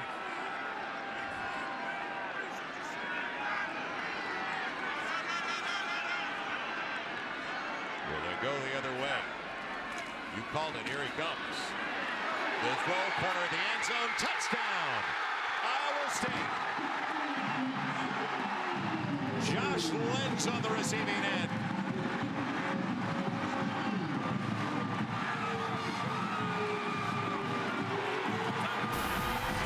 This is what makes it difficult to blitz against Iowa State, as they call plays from the press box. You saw them look over to the sidelines. They get the perfect play. Josh Lenz to the corner on a crossing route with the outside receiver. A defender gets picked off, and that's an easy 6. Easy throw for Steel Jans. Now Zach Geyer, the important one to put him up by 1. It's a 1-point lead for the Cyclones. Trying to snap a 3-game losing streak to the Hawkeyes. They're going to try to blitz from the bottom. That leaves man-to-man coverage up here. As soon as you go to the corner, it's extremely difficult for an inside defender to cover Lenz all the way to the corner. He just makes the move inside, now to the outside. Easy throw and catch for 6 points. Steel Jans finally gets those feet underneath him, accurately delivers it for the touchdown. Didn't sail that time. It is the first lead of the afternoon. And we're about 2.5 hours old into this game, and Iowa State finally on top. I'm surprised Iowa blitzed all day long. They've had success staying in their base defense. They finally got out of that, blitzed from the bottom, from the short side of the field, and Steel Jans and Iowa State made them pay, because they call the plays, like I said earlier, from the press box. You stand up, you look to the sidelines, they call the play for you. Easy 6 points. So a 73-yard drive. And don't forget about Aaron Horn, the big play to put him in scoring position. He did that last week. It's going to be Keenan Davis. Nice move to get out to the 20. But tripped up there. Coors Light game break. Michael Eaves. Michael. Yeah, Joe, let's check in on Wisconsin, starting to run it up on Oregon State. Monty Ball takes it in. 328 yards in the third quarter. Oregon State is about to start the season 0-2 after losing last week to Sac State. Wisconsin up big, 35-0, fourth quarter.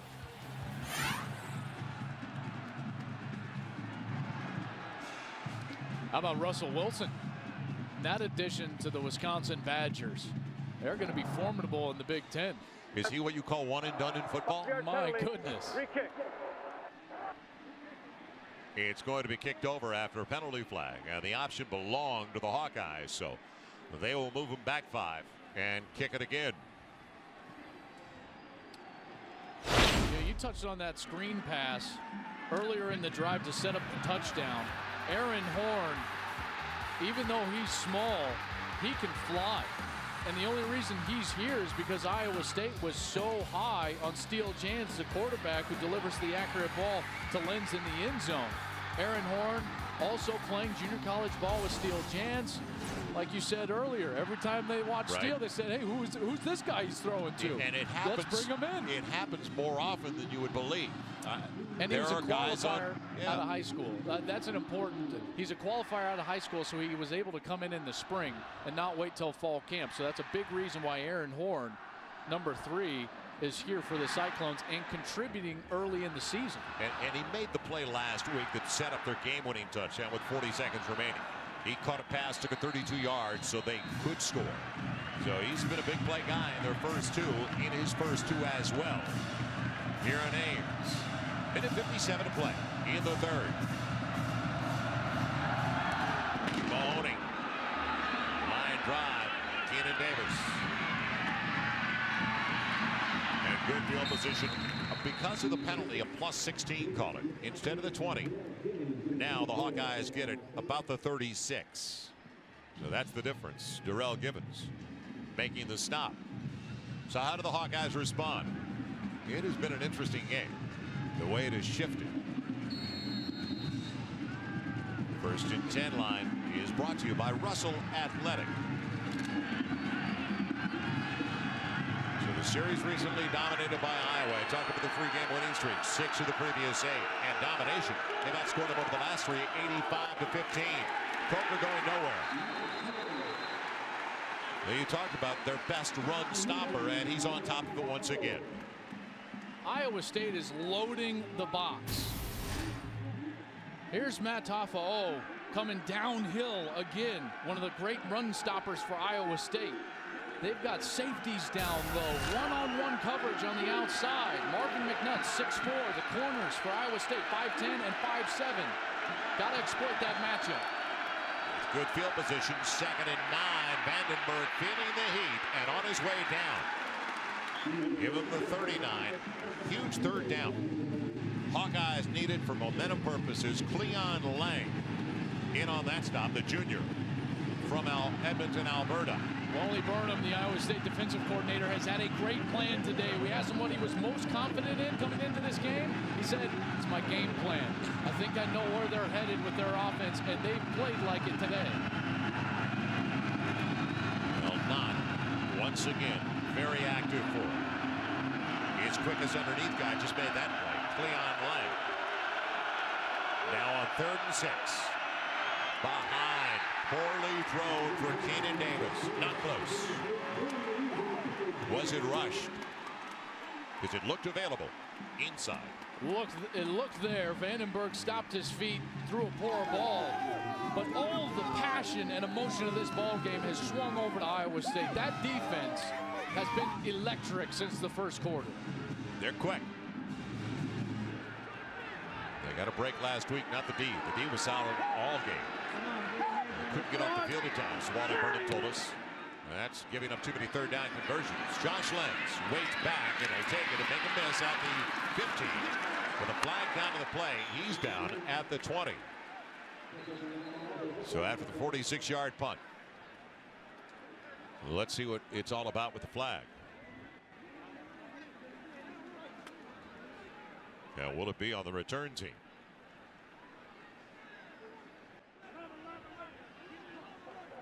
Return. Block in the back. Number 10 in the return team. So with a 1-point lead, now the Cyclones starting deep in their own territory once again.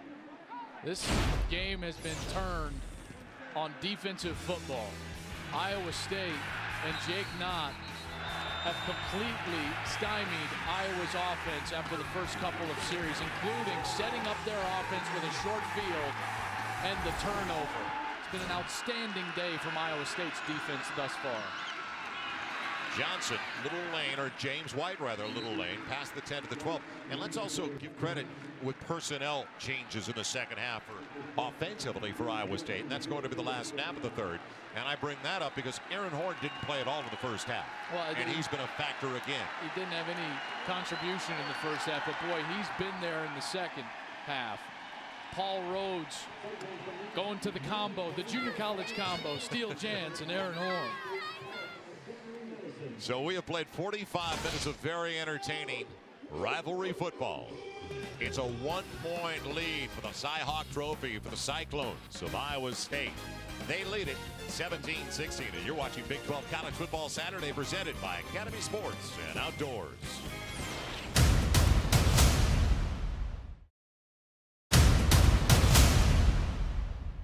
Start of the final 15 minutes of regulation. We first look at our Toyota playbook. The bubble screen. So many teams run it, but not effectively.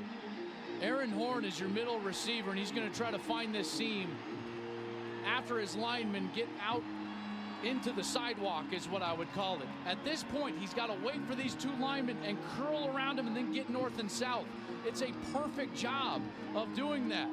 He's able to just go the distance all the way down the field because of the patience behind those offensive linemen. That's a guy who was not on the field in the first half, but personnel adjustments offensively, they got him out there.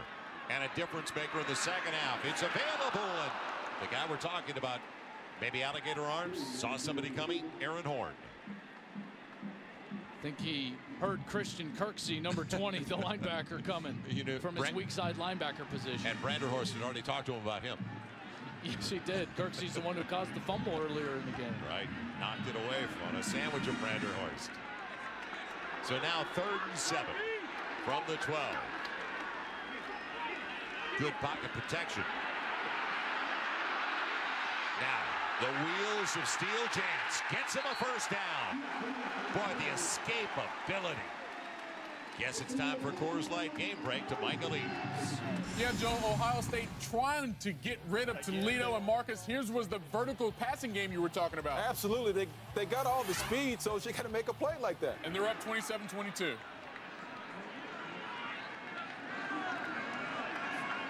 Thanks, guys. Good one going there. And what a great one going here. At 17-16, a first down. Steele Jans with James White and a lead block. Brings the tackle for about 8. Give him 7. Mo certainly on the side of the Cyclones right now. There's no question. The offensive line is feeding off of it. Able to run the football against the physical Iowa front. This is exactly what Iowa did not want, is the momentum late in the game in the fourth quarter on Iowa State's side. 2nd and short. White again. And he stretches for the first down. Stopped by Kirksey. Otherwise, he's into the secondary. He's into the next level, and he's fast. Even though he's a small guy, 5'8", 184, going up against Kirksey, who's 6'2", 215. How about the second effort after contact? Keeping his balance, reaching out, moving the chains. Iowa State doing a great job. Detailed offense, execution for the Cyclones. Low snap from the 35. Jansen trouble. Boy, what about the footwork, though, to get out and get the completion to Darius Reynolds. Another first down. All of a sudden, Jans is getting pretty comfortable back there. He is making people miss, getting himself on the outside. Reynolds does exactly what he's supposed to do and comes all the way across the field from the right to the left, getting open for his quarterback once his quarterback is out of the pocket. Execution for Iowa State. On a first down for the 48. Johnson racked up immediately. By the way, when you're 6'3", 225 pounds like Steele Jans is, you're not supposed to be that quick on your feet. I've been surprised with his athleticism Right. at that size. That's exactly what the Iowa coaching staff told us about Steele. Is when they popped the film on, they said, well, he's faster than we want him to be. There's no doubt. You remember when we said to Paul Rhodes, what's your last thing you want to tell us going in? He goes, I am confident that Steele Jans won't have 3 turnovers. And he hasn't. He's That's played exactly great. what he closes down with. Great. It'll be 2nd and 11.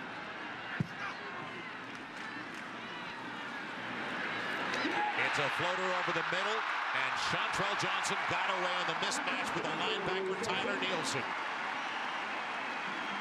A little back against the linebacker. Brought down by Sleeper. Good formation from Iowa State. An empty backfield, no running back, spreading out the defense. Iowa retaining their two safety look. Two safeties back deep in the field. That creates a one-on-one mismatch on the short side with a linebacker. Iowa State exploits it. This drive started back at the 9 of the Cyclones. It's now a 1st and 10 of the Hawkeyes 37. Good zone read on the option. 9 on 1st down. Jance is doing everything right, and that handoff goes to Chantrell Johnson. Hey, how about Chris Young, number 15, the wide receiver, a solid block on the outside. They've had room on the perimeter only because of the selfless play by the wide receivers, getting on their blocks and staying on them for Chantrell Johnson. Chris Young, a junior, Austin, Texas. 2nd and short. Johnson tripped up, but still gets what he needed for the 1st down to the 24. And what is Osemele doing about 15 yards downfield? He's burying people. Right, trying to get a safety. He's burying people. 6'6", 347, the senior from Houston. What about that gimpy ankle? All of a sudden, it's okay. Shoot me up, Mick. 11:23 and counting. Left in the final 15 minutes.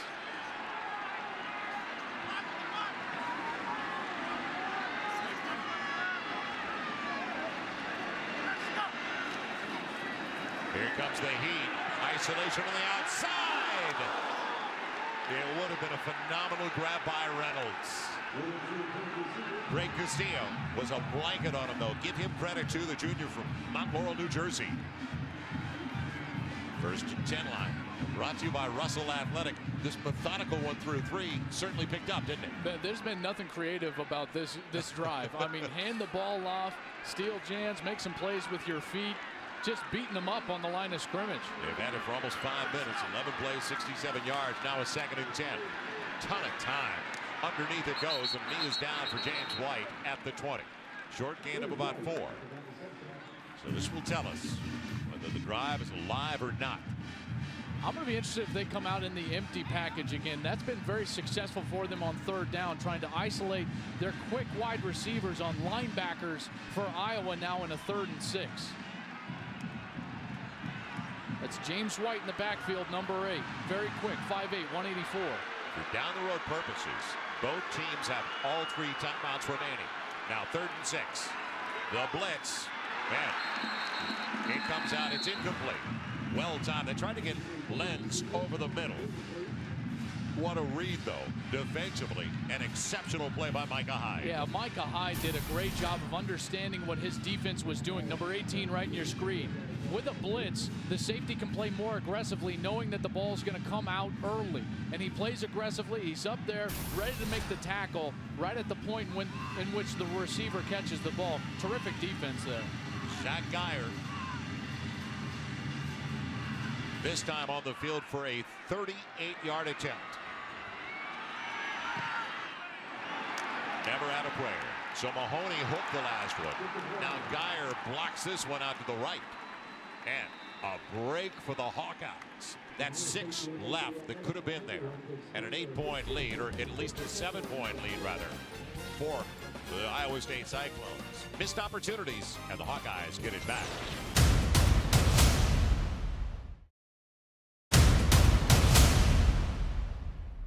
Back to Ames, Iowa. 10:20 left in regulation.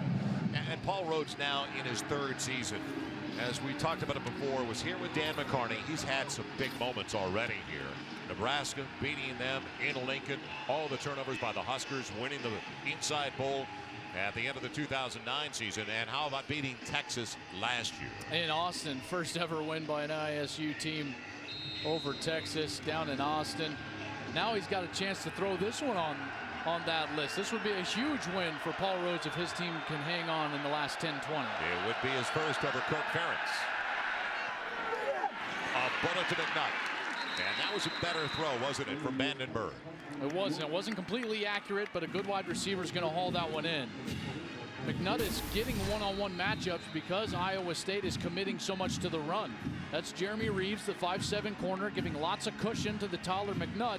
That's an easy throw and catch for Iowa. That's something that they have to continue to exploit in this fourth quarter. That's only the second grab of the game for Marvin McNutt for 26 yards. In the opener last week, 6 catches with 140 yards and 2 scores. Different story in Ames. Now going in a jump ball with McNutt, and it's behind him. Had both guys spinning, but give the little guy Jeremy Reeves credit again, with him every step of the way.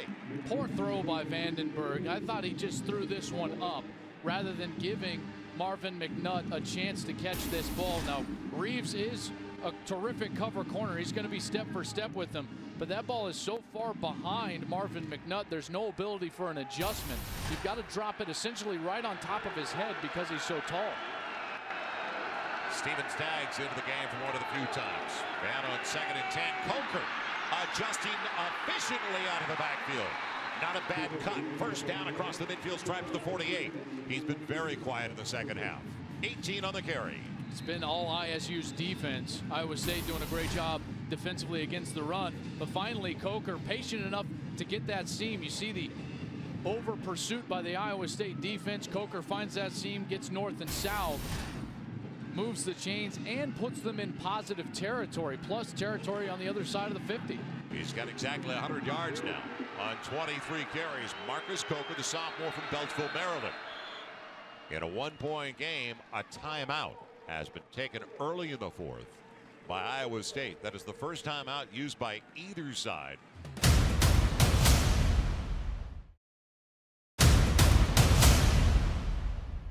Maine, and now Iowa with the football as we check in on our Sprint Unlimited update. The first series looked so easy for Iowa.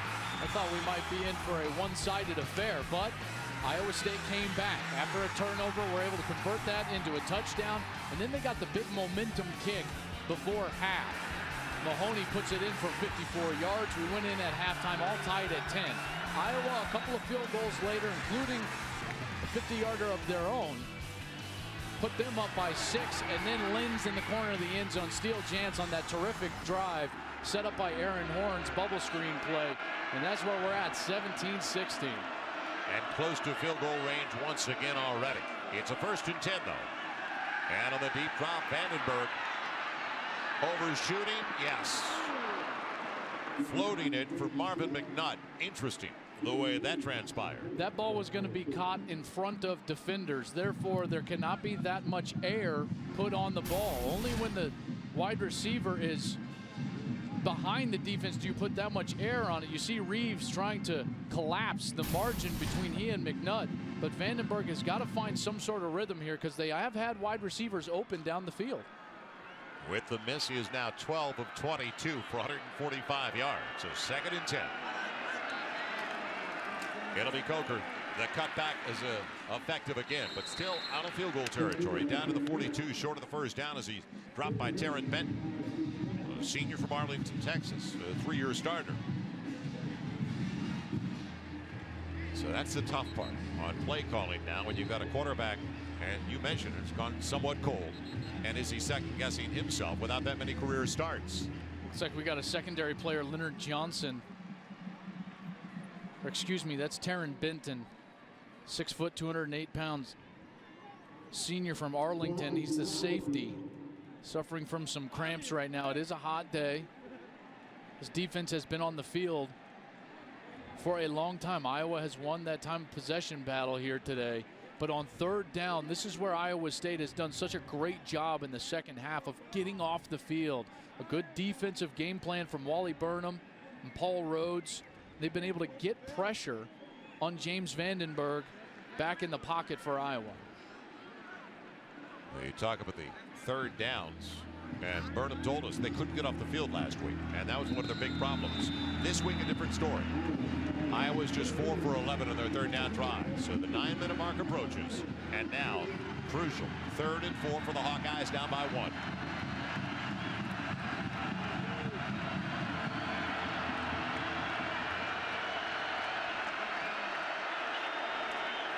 Vandenberg, quarterback drawing. He wants it himself. He'll get it. He's got the first down by a couple of yards to the 36. Not a shock on the call. I like it. A.J. Klein meets him there. It was a good play call from Iowa's perspective because everyone dropped back and there were big lanes, only 3 rushers for Iowa State. Plus, they double-teamed Jake Knott, 2 offensive linemen, or excuse me, a lineman and a fullback there. Marcus Coker, the tailback, getting in a chip shot on Jake Knott as well, taking care of the best player for Iowa State. Big conversion, biggest to the game. Coker running out of racing room. Inside the 35, down to the 32, picks up 4. Again, it's A.J. Klein. So you'll hear Knott, you'll hear Klein. They're so active. We have not seen Jake Latimer make big plays, and that's a guy also on the outside with a big motor for Iowa State. However, those forward down linemen have done their job, taking up the blocks of the front for Iowa, because we've been calling Klein and Knott and Tafa'o quite a bit in this game. They have not been blocked. 2nd and 6.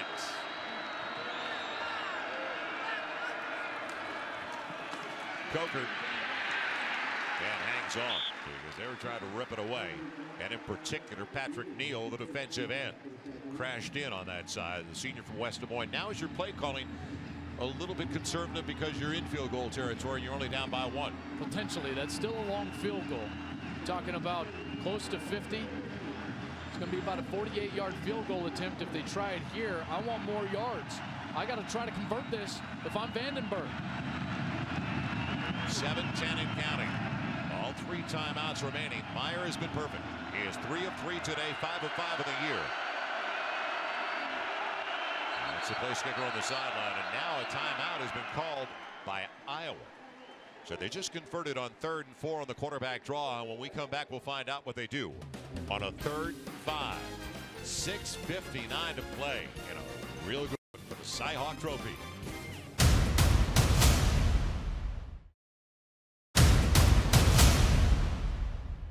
Yep, you make the call. 3rd and 5. Ball at the 31 of the Cyclones. Hawks looking for 5 to keep the drive alive. Down by 1, Joel. I like Marvin McNutt, number 7 at the top of your screen. He's on the short side of the field with 2 to each side.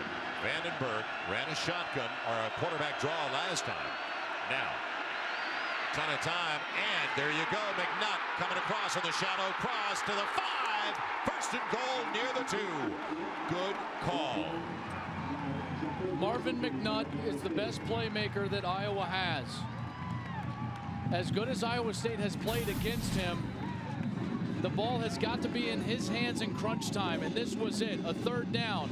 A good, accurate pass from Vandenberg, allowing McNutt to continue to run yards after the catch, and then he shows you his athleticism, getting it all the way inside the 5. Coker in the eye behind Gibb. Power formation. 3 tight end set.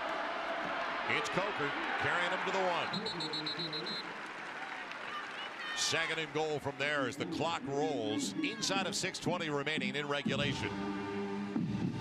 Jake McDonough on the hit. From the left hash and such a heavy running team, this is when it is perfect to fake the run to the left side or the short side of the field, roll your quarterback to the right. Usually you'll get a tight end out easy for a touchdown pass into the flat. Sounds like a quarter.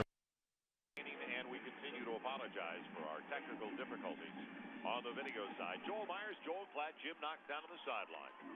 A 24-17 lead for the Hawkeyes of Iowa.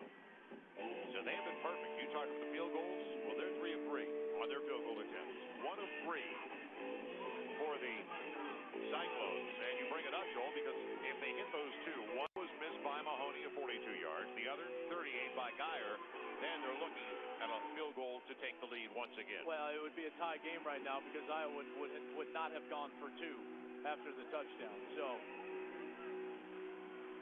field goals always come back to haunt you when you can't put them through. So now Meyer will kick it away. Lenz waits. And it's going to be Chantrell Johnson instead from the 2, taking it up the right side. He's got a lane to the 20, makes it to the 30, spun around and dropped. But boy, what a battle across the 40. Great field position for the drive, close to the 42. And 39 yards on the return. Chantrell Johnson, Nico Law, got him on special teams play. Couple with what Chantrell Johnson has done, running the football with 94 yards on 16 carries. Hey, he's been a beast, especially on the outside.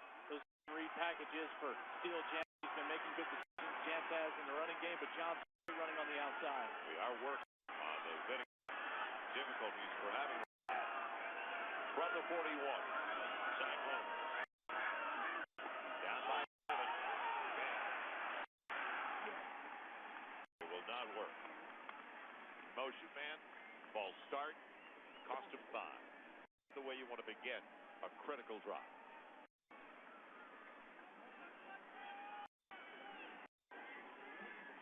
Execution at a premium in the second half of the fourth quarter. Must execute on offense. And that's 8 penalties on the Cyclones compared to just 4 on the Hawkeyes. Johnson scrambling at 12 to the left side out of the basket, but he ripped down now. Loss of a yard. Great pursuit down the line. James Morris. What a play by the linebacker. Iowa native who started last year as a freshman. That's Chantrell Johnson down. Possibly on some cramps, maybe got hit in the leg there. He's up, off onto the sideline. This is when Steele Jantz has to make a play. You first of all have to get yourself back in a manageable situation in the 3rd and 8 or 7.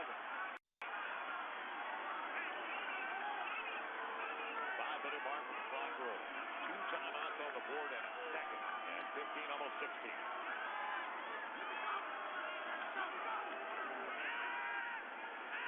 Looking underneath. And off the fingertips of his tight end. The junior from St. Louis almost pulled it in. We apologize for the video difficulties. And now in tempo and rhythm. Steele Jantz on the gun. Empty backfield to him. They've isolated the linebackers several different times with the inside receivers. Let's see if they go back to that here. Let's see if they go back to that here. Needs 15, almost 16 to keep the drive alive. Little twist up front, but a ton of time. Now Jantz going back the other way. He's got him. First down. And guess who? Aaron Horn again. The young man he hooked up with so often in junior college at City College of San Francisco. He gets 19 for the first down. Normally cringe when a quarterback throws the ball back across his body across the field, but he had time to set his feet and make the throw. That was a strike to the 45. Clock moving, 4:35 remaining. White stays in the backfield. We saw Johnson leave the game like he was happy enough. Now, Jantz bouncing out and making the most of the situation. We lost video earlier. Let's look back on the touchdown. Well, first Iowa got down there because Marvin McNutt took it inside the 5 on a short little dump pass, and then Coker throws it in. Now going for 2. Iowa hits Davis, Keenan Davis, for the 2-point conversion, put him up 7. That's where we stand now, 24-17. It'll be 2nd and 6. From the 41, little shovel action, and White ran into his own man. Give credit, though, underneath. What a play by Joe Forgy, the senior from Iowa Falls. Yeah, Braden Burris, number 79, the offensive tackle, just got beat. It was a terrific play by Iowa's defense, but trying to get cued again is Iowa State, faking the bubble screen to the outside, pumping the ball out there, trying the shovel pass underneath. It's been working for them to allow Steele Jantz to make plays from them. They go back to that here. 3rd and 10. If you don't get it, you might have to go for it anyway. With the clock moving close to the 3-minute mark. Here comes the blitz. Jantz running away. Will he get away? A flag on the play.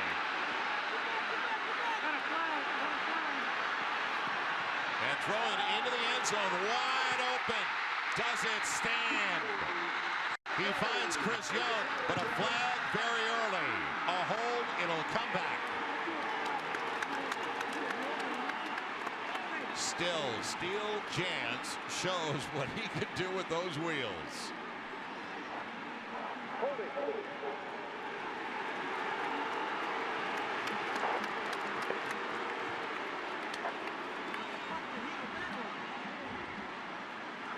Try to take a look.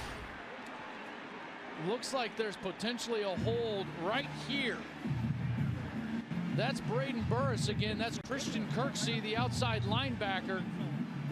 Just the slightest grab, and if he didn't have that gray glove next to the white jersey, I don't think that would have been called because it didn't change the direction of Kirksey as Steele Jans finds the touchdown, but it all comes back. So now 3rd and 20. Jans, and he gets his man. It's incredible. Darius Reynolds knew he was going to take a shot.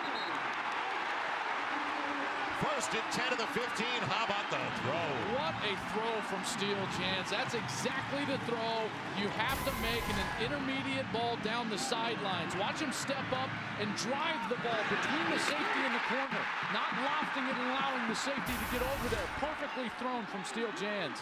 Pulled it off on a good corner, Sean Prater. The drive is alive and well. 2:40 and counting left in a 7-point game. From the 15. The Heat, and just out of the reach, going for the pylon and going for a long. How about that last catch, though? Reynolds knows it's coming. Yeah, Reynolds knows that there's a safety there, but he trusts his quarterback. See how he drives the throw in and then brings it close to his body right when he catches it to protect himself? That's some experienced players right there. One a junior college transfer, the other a senior, Darius Reynolds. He's back after missing 2009 with a leg injury. Back in a big way today. So the clock stopped, 2:32 to play. Underneath, close to the 1st down. He's down to the 6 on the completion. It's taken in by Darks, the senior from Austin, a co-captain. Man-to-man on the outside, and a terrifically thrown ball by Steele Jans. Low for a slant route. You don't necessarily want to throw that high. He'll get hit. 30 yard. I don't think he got the 1st down. They'll measure, but it looks like it's going to be 4th and inches. So that'll stop the clock with 2:05 to play. They'll bring in the chains. Credit Iowa for being ready. That was a quick snap. Yeah, they tried to. They ran up to the line of scrimmage, tried to snap that very quickly, and it'll depend on the spot. It'll be 4th down. They say they don't need a measurement. 4th and inches. It didn't look like he got it near the 5. Here's the drive, 4th down. They're 3 of 3 in these situations so far over the first 2 games. They're going to call a timeout and talk about exactly what they want to do. So this is the ball game for the Cyclones. They only have 1 timeout on the board. 1:54 to play. And earlier you talked about a naked move potentially out on the edge by the quarterback. Let's see if there's something like that deception-wise. The reason they're in this situation is because they've missed some opportunities. Some turnovers early in the game. Some missed field goals. It's the reason they're having to go for it on 4th down. The hook field goal by Mahoney. This is after he put a 54-yarder through at the end of the half. Geyer comes in, the other place kicker. He pushes it right. 1 left, 1 right. Again, they had some turnovers early in the red zone. 2 turnovers in the 1st half in the red zone. That's why they're in this situation. But on 4th down, your best player has to make a play. Iowa did that on their 3rd down conversion in the last drive with Marvin McNutt. Steele Jans is the best player for Iowa State. The ball has to be in his hands. Woody is in the backfield. Remember Johnson left earlier like he had cramped up. This is the ball game. 4th and inches outside of the 5. Quarterback keeper. Jans has it. 1st and goal to the 4. Decisively gets the 1st down. You can only call that play with a 224-pound quarterback. It's just a lead. It's like an ISO with Jeff Woody leading it up there for Steele Jans. Now 1st and goal, Iowa State. Final minute 38. Clock rolling. Spread the defense again with 2 to each side. Over the middle, deflected. The tip ball falls incomplete. He had the tight end available. Was it Kirksey again? Prater was in the neighborhood. Kirksey was on the coverage. He was beat on the right side of your screen. Iowa just gets their hand up. Looked like Broderick Benz in there. Big number 97 got his hand on it because Kirksey was beat. Lentz had him in the end zone for a touchdown. Second and goal.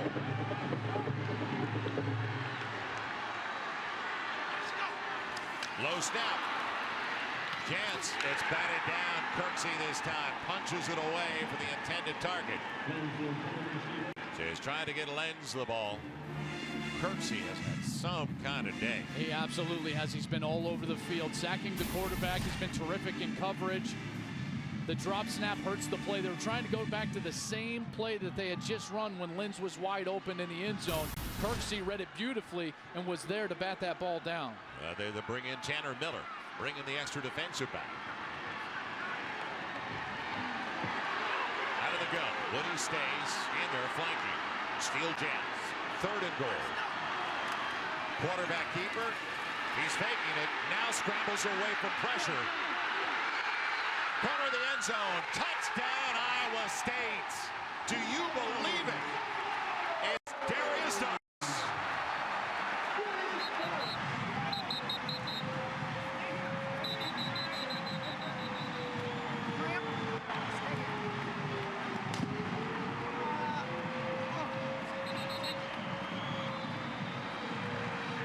Steele Jans has been escaping all day, so we shouldn't be surprised. This was 100% Steele Jans. They're trying for the jump pass. Remember the fourth down play? They ran the quarterback ISO. They're trying to fake that play and then jump and throw the pop pass to the tight end. He's got to peel all the way back around and then finds Darks in the corner of the end zone, forcing the defenders to make a decision. And a terrific catch, securing it 1 foot down. Darks, touchdown. What a drive by Steele Jans. This kid is absolutely impressive, maturing as a Division I quarterback, FBS quarterback, right before our eyes. Paul Rhodes, well, okay, got the score. Now the extra point. Well, he's thinking about the decision he's about to make. He's thinking to himself, do I go for two here? The one thing, when you said to Paul Rhodes at the end of our discussion earlier this week, what do you feel confident about? And he said, I feel confident that Steele Jans is not going to turn over 3 times like he did in the opener. No doubt in our mind, Steele Jans, I don't know how he got away, though. That's the key to the entire play. Gets all the way out to the right side. This is what they were looking at. Did Dark secure the catch? Yes, he did. His right foot was down. Touchdown, Iowa State. But the play 100% made by Steele Jans in the backfield. Well, here it is. Zach Geyer, the senior from Urbandale, Iowa.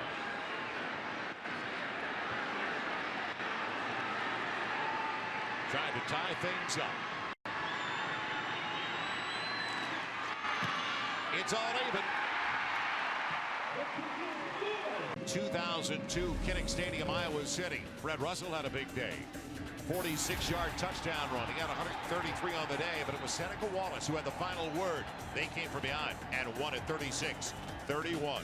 What an athlete, Seneca Wallace.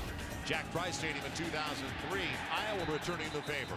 Nathan Chandler hitting Maurice Brown with a big score, a 17-yard strike. Nate Kading had 4 field goals on the day, and Iowa pounded it 40-21. And then in 2007, once again, at Jack Trice, Rhett Culbertson tying the school record with 5 field goals, including the game winner, one that is second on the clock. Iowa State prevailing by 2, 15-13. And that was their last win in the series, losing 3 consecutive games. Will we go to overtime? Because don't forget, the Hawkeyes still have 2 timeouts and a ton of time on the board.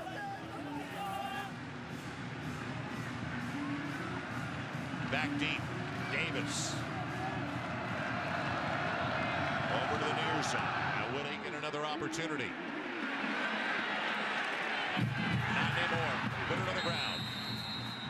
So the Hawkeyes from their own 20. How about Iowa State's last drive? Crucial conversion downs, 3 big downs. Aaron Horn, the first one, the terrific catch after Steele Jans buys some time. And then how about the throw? to Reynolds down the sidelines on a 3rd and 20. And here's Steele Jans just absolutely making a play in the arms of the Iowa defense. Gets away, finds Darts for the touchdown. What a drive from Steele Jans. This guy is a quality football player. I tell you what, the Big 12's got to watch out for Steele Jans. Well, the motor waved the wheel around in the backfield. Minute 17 left. Now is Vandenberg. With very few starts, handle the pressure. Gives it off to Coker. Only 2 on the carry. Surprised at this strategy. A minute 17 to start the drive. 2 timeouts. That's a ton of time with the clock stopping for first down. They will go. No huddle. And there's movement on the line on the right side. That could determine the fate as well, the play calling of the guys deep in their own territory. So 58 seconds left, and now 2nd and about 13. They have not had many penalties today. Only 29 yards at mark-offs after the last one. It looks like they're going to play this. I mean, they're huddling up with 50 seconds left.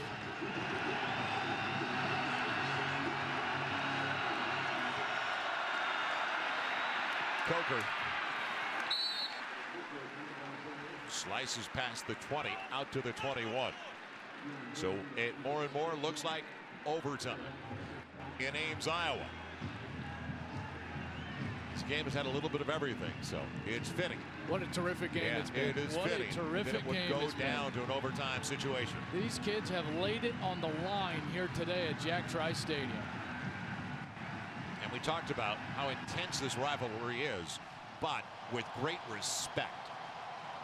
So we are headed to overtime in Ames, Iowa. Steele Jans, over the last 5.5 minutes, put it all together once again. We saw it earlier in the game where he made big plays. And the big plays from escaping pressure. Yeah, his feet, his escapability within the pocket. Because Iowa has had opportunities to corral Steele Jans and get him down, especially on conversion downs, 3rd down. But he's done such a marvelous job of staying on his feet, extending the play, and then making a good decision once he's done that. He did it in their opener, Joel. They had 4th and 10 late in the game against Northern Iowa, trailing. Throws a 26-yard touchdown pass. Sets it up late in the game. They're trailing again. He finds Aaron Horn, hits him for 32 to set up the game winner that he took in with 40 seconds left. Some guys just have the moxie, just have that ability. You know, just snap the ball and let's rock.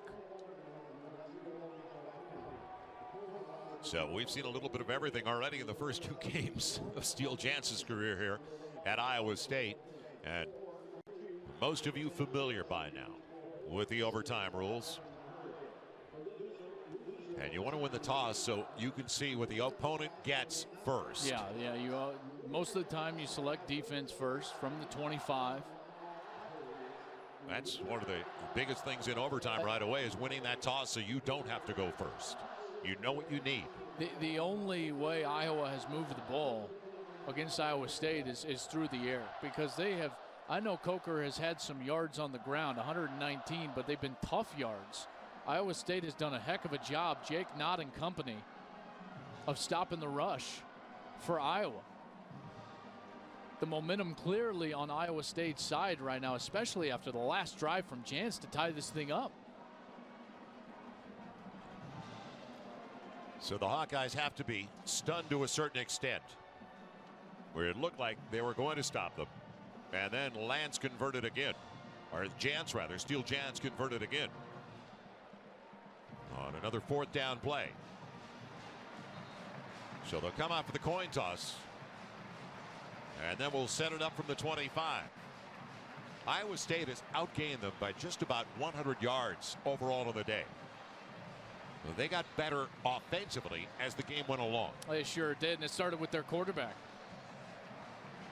Whereas the best we saw offensively of the Hawkeyes was basically over the first 15 minutes of play. Regulation. The only difference is the winner of the toss, offense, defense, or in the field. Okay, there's no deferral. Iowa, you're the visitor. Tail. Ball is tail. Tail. it's a heads, Iowa State, you've won the toss. You play defense, which end do you care to play? You want to play that in the field. Iowa State, back that way. Now let's see if they can succeed.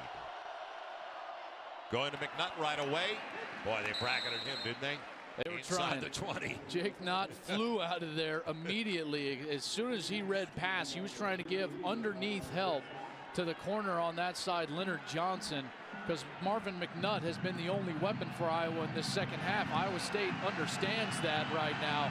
They're trying to bracket coverage him. First time these two teams have ever gone to overtime. Second, a little more than 4. Coker, good shift at the line. And right at the marker. I think he's got enough for the first down to the 15. That little slide he makes and the cut. And we've seen it successful so many times today. He's brought down by McDonough. The first down. The first down is always the toughest in overtime. Once you get that, feel like you have a rhythm. Too many times, teams and quarterbacks especially think they need to score right from the 25 because it's overtime. Take your time, move the ball. Power formation. Only McNutt outside. Unbalanced to the right side. That's where Coker heads. And waits for the pursuit to slide as he gets 5 more, but that was top heavy. Wide side of the field, unbalanced look. Jake Latimer tripped him up. Marvin McNutt is making this drive for me. I know that the offensive line is doing a heck of a job getting off the ball, but number 7 is affecting the defense. There has to be a safety over the top, and that safety is not allowed to come in and be a run defender because he's got a deep half responsibility for Iowa State. That means that running towards the side where Marvin McNutt is open for the run lanes. 3 tight end formation. Short side, strong side. Coker weaving his way, taking him on, and he's got another first down. First down inside the 5. Jacques Washington jumped on. He took him for a ride. So they're imposing themselves the way they did on their opening drive of the day. This looks like first quarter Iowa to me. Very much. Offensive line rolling off the football, now inside the 5. I would expect to see more of the same from Kirk Ferentz and the Iowa Hawkeyes. So here you go, first and goal. Bottom of the 4. First possession of overtime. Coker diving, is he in? No official word. Linesman running it, gives it to him. Late, but he got it. It'll be reviewed. There's no question. Talk about imposing your will. Marcus Coker and this Iowa ball club just imposing their will on Iowa State. He certainly looks at the end of the run like that ball is across.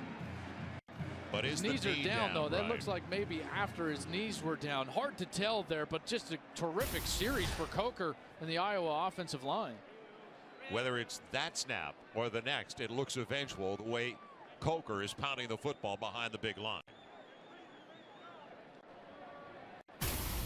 Coker now 138 yards.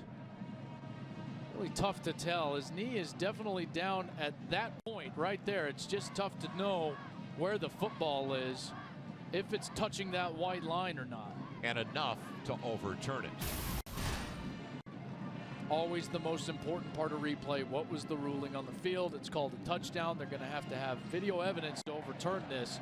I didn't see video evidence on that replay to overturn that call. So the Hawkeyes, first possession of overtime, went back to what they're comfortable with under Kirk Ferentz, what they do well, and especially, let's face it, with an inexperienced quarterback in overtime. We talk about Steele Jans. Well, not that many starts to begin with for Vandenberg. How about the confidence to just sit on it the last minute 17, only needing a field goal in the fourth quarter? Kirk Ferentz knew something that we didn't, because I thought that was a poor decision. Here's the determination for the referee. The ruling of a touchdown stands. And don't you think Ferentz's decision was influenced by his field position when his return man put the ball on the ground? They had it at their 20. Couldn't get it out of the end zone. Absolutely, that was influenced by that. But also, understanding that your offensive line can get it back. You know, we can go back and we can run the football from the 25 in overtime. Now, Mike Meyer, who's been perfect today. The extra point. He continues to be dead on. For the Hawkeyes, now the Cyclones trying to get the equalizer. Chantrell Johnson back into the game, and fresh bouncing it outside. It'll be first and goal, and a horse collar from behind, I believe, will take it even closer. They're going to put him into the 11, but half the distance potentially. Good burst from Johnson on the left side. Well, you remember the last couple of series, he could not come out of the field. It looked like it cramped up. Cramp issues, and now they got that solved. Personal foul, horse collar tackle, 18 defense. Half the distance from the end of the run. Automatic first down. They'll call it on Micah Hyde, and he has done very little wrong today. He's been that good for the Hawkeyes. Here's Johnson. A decisive run, nice cut to the outside. Boy, showing some extremely solid burst there. And you see Hyde with the grab of the horse collar. Takes it even closer to about the 5.5-yard line. First and goal. And Jets takes it inside the 5. Gets it to about the 4. Boy, the option read is so difficult. And then he had Johnson going one way with the pursuit the opposite way. It'll be inside the 4, second and goal. They hurry up, trying to catch. The Hawkeyes unprepared because they were trying to sub in.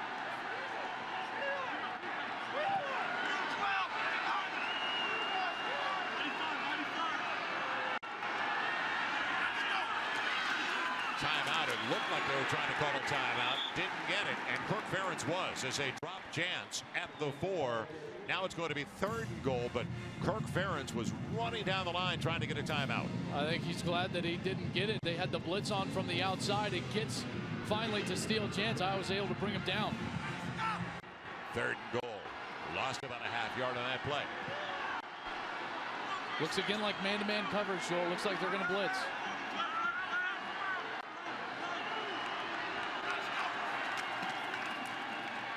Jantz looking into the corner. Knocked away at the last second from Lenz. What a play by Micah Hyde. Terrific coverage from Micah Hyde. They went back to the same play that they ran for a touchdown earlier in the game. Lenz to the corner. Jantz, this is an accurate throw, but just terrific coverage by Micah Hyde, the junior. 6'1", 190, right on his hip. Speaking of Lenz, goes up with the right hand, bats it away, and avoids contact. Well, you want a timeout? I think Paul Rhodes wants a timeout now on 4th and goal. This is it. This is the game. 4th and goal. You've got to score. You talk about the emotions of in-state rivalries, and to come down to overtime. Boy, nobody has left the ballpark. I talked about a record-setting day, and it's been a really special day for all of us. Think about the crucial play from Micah Hyde to bat that ball down and force this 4th down play. Now that it is 4th and goal from the 4. Iowa State has had trouble running the ball inside the 5. It's been Jantz scrambling around. Here's another look at that terrific coverage. How about Hyde going up with that right hand? And does a great job of not interfering, you know, not drawing the laundry on the field. But now on 4th down, this is still Jantz time. He has to make a play. Ball game right now. Well, he's got trips over on the near side. Aaron Horn, one of his favorite targets, short side. The ball game on the line. Looking for Horn, and he's got it. Check that. Darius Reynolds instead. Makes no difference. Extra point coming up. Wow. He threw it in almost a jump ball situation. The recognition by Reynolds was better. So similar to the first touchdown of the entire game for Iowa State. The back shoulder fade. Jantz never set his feet. That's why it's a little bit further inside, but Reynolds just fights Castillo to the ball, gets a touchdown. What a play on 4th down. Zach Geyer, the extra point. Will we go to a second overtime? Yes. It is all even at 31. Darius Reynolds with his second touchdown of the day. to keep the hopes alive for the Cyclones. You knew that Steele Jans was going to have this ball in his hand, probably in a passing situation, so he has the ability to run as well if he deems necessary. But Reynolds wins on the outside, and a win would be just being even with the Iowa defender, Greg Castillo. As soon as he's even, you throw it to his back shoulder. He turns at the last second. Very tough to defend. Great execution for Iowa State. And now they'll come back on offense because it flips in the second overtime. The size factor we were talking about with McNutt. Reynolds has about 3-4 inches on Greg Castillo, so you can shield it away. And about 20 pounds, a little bit more than 20 pounds. So that chicken fighting that goes on with your hands, you know, the shielding by defenders, the shielding by offensive players as well. It's won by the bigger player, Reynolds, for the touchdown. So even at 31. Back to the 25. And now, Iowa State will start with it once again. Virginia Tech, East Carolina. You've tuned that, come and joined us late on this contest, waiting for that. It follows immediately on College Football Saturday in high definition. But first, a great one. Option. Short side read, nothing there. James White, the running back. Maybe a yard. And Prater choked off the play of the senior from Omaha. Yeah, Nielsen as well, 45, did a nice job of stringing that option out. That's what you want, is make it take more time so more defenders can pursue the ball. Now, if you can't get a first down, all of a sudden, what if? Because of the missed field goals earlier by Iowa State. You'd think you've got to go back to Mahoney. He hit the 54-yarder. Out of the gun. Jans with time. Dart. That had to be with some zip on it. It's complete, short of the first down, but a well-thrown one to the 16-yard line. I thought there was too much cushion from Castillo, especially after Reynolds had already broken off his route. There's no deep offensive player there, so you've got to force the issue a little bit, try to come up there and bat that ball down. Too much cushion allows Reynolds the completion. They need a yard. Inside give, James White, a little back, and I think he got enough. They give it to the linesman on the far side, he's got it.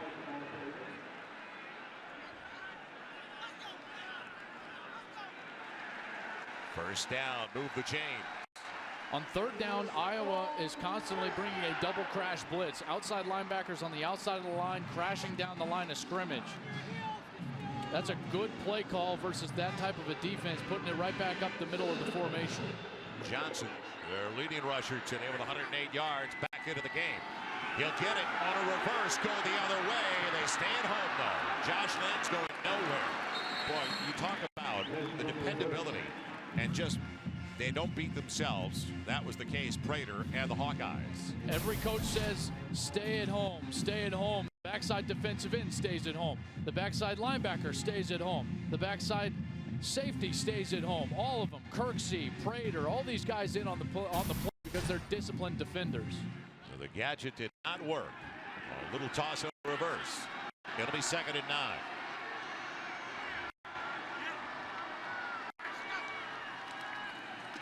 Jans with a good look over the middle. And now here's some heat. Throws it away. Wise decision. 3rd and 9 coming up. So the experience and all the snaps and all the reps that he's had, and he's had a lot of today.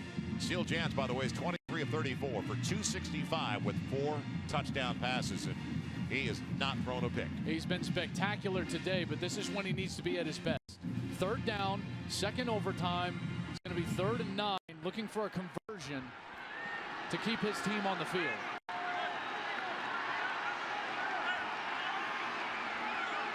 Little guy White's back into the game. Trips on the wide side. Heat again. Now Jans has some room. He can get the first down, and he will. 1st and goal to the 2.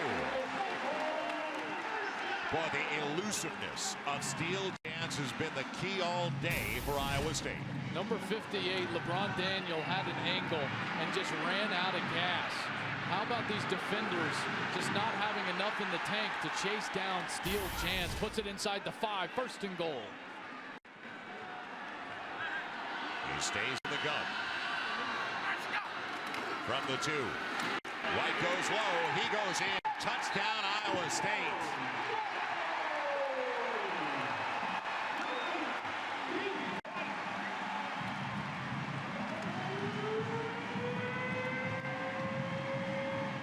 Advantage Paul Road to the Cyclones. Nothing pretty about that play. Hand it off and let your big offensive line get it done. White finds a hole. Great leg drive, keeping his legs moving. Terrific balance. Gets himself into the end zone. To go up by 7. Geyer gives him that advantage. Zach Geyer with the extra point. Relief for the Cyclones in Ames at a 7-point lead. Are we going to get to the point where we need 2 after scores? Well, the most dominant unit of the day on either side has been the Iowa State defense. Ever since the first quarter, if you take away the 1 possession in overtime, in which Iowa has already scored in overtime, they've been terrific. The ball game for the Cyclones is in the hands of the Iowa State defense. And for Iowa, it's in the hands of those 5 linemen up front, because Coker and those 5 linemen have been what's effective. So now the Hawkeyes ready to go from the 25. Same formation they started their first overtime. A single to each side in the eye. The tight end, the strong side, the top side. Brad Herman. He's like another lineman at 6'5", 260.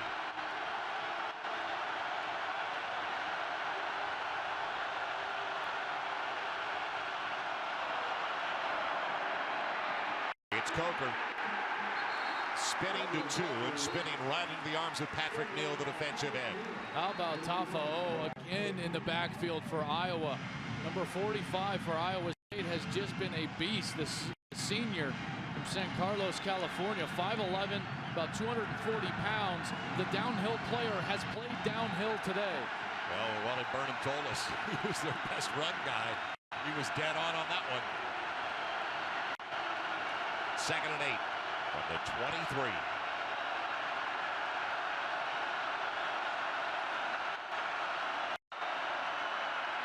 The end around, McNutt looking to throw. The lefty does. It's short, and fortunately it's short. Going for Keenan Davis, otherwise it was going to be picked off. Very fortunate. Was that Benton? Benton or Reeves? I think Reeves had the position on the inside. Faking to Coker. McNutt coming around, your best wide receiver throwing a pass. Reeves almost picks it off and ends the game. Iowa very fortunate that this game is not over. Now 2 snaps to get 8 yards. That's what's at stake.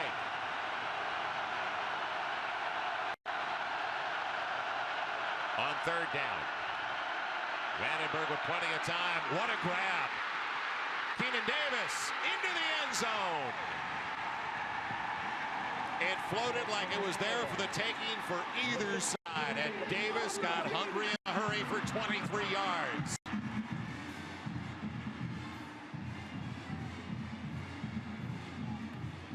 Vandenberg threw this ball before he wanted to, before the window was open.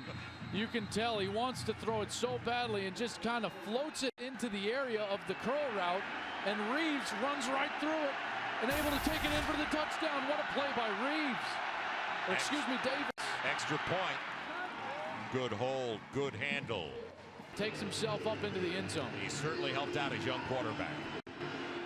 So now, 3rd overtime. Virginia Tech and East Carolina scoreless. That's following after our overtime game. Vandenberg had it batted down to the line. It looked like big number 90 got up there, Cleon Lang, and put the paw up. Timed it. You don't get penetration. Read the quarterback. Hands up. He's stymied at the offensive line, but right when the throw happens, he jumps up, gets his big paws on that football. That's a terrific job. Detailed play by Cleon Lang. He's from Edmonton, Alberta. 6'4", 300-pound junior.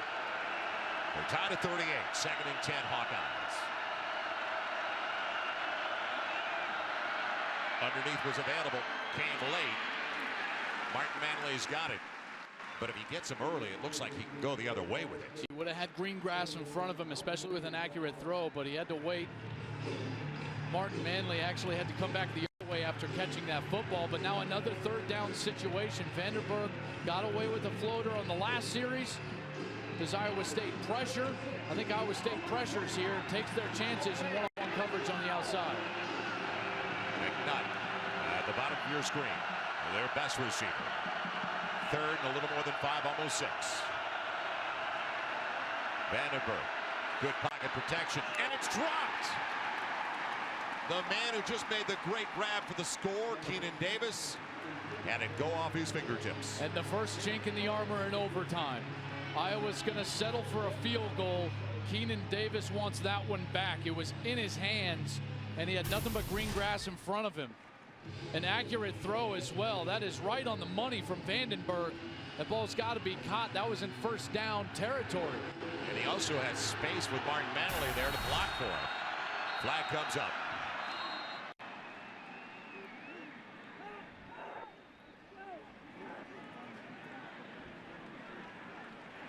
Ooh. The mark-off. Substitution penalty. Yep, the illegal substitution. Now, that's a tough one for Kirk Ferentz. 4th and a yard. Place kicker looks over. Mike Meyer. I don't think you take your chances, you know, with as good as Iowa State has been against the run. It'll be a field goal try of 35 yards. Snap was a little bit low for the last time. John Winkie did a good job. He got it up. Now for a 3-point lead. What a stroke. Nice kick again by Mike Meyer. So a 3-point lead. The opening is there now for Iowa State to win. Keenan Davis had that ball go right through his fingers on 3rd down. Would have kept the drive alive. But it's been all touchdowns in overtime so far today. First it was Iowa and Marcus Coker. Just a methodical drive, and then Steele Jans finds Reynolds in the end zone. The second overtime, Iowa State right down the field, 25 yards in for a touchdown. And then this was a huge 3rd down play. Keenan Davis able to put it in the end zone on a strike from Vandenberg. And now Iowa State has a chance to win after the field goal. Jans on the shallow cross complete.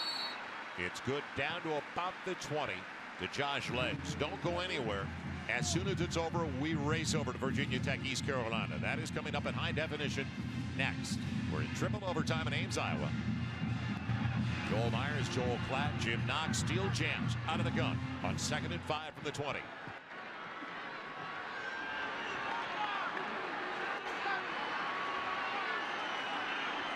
Iowa State led by 1. Only once were they on top in regulation. Now, James White with a convoy in front.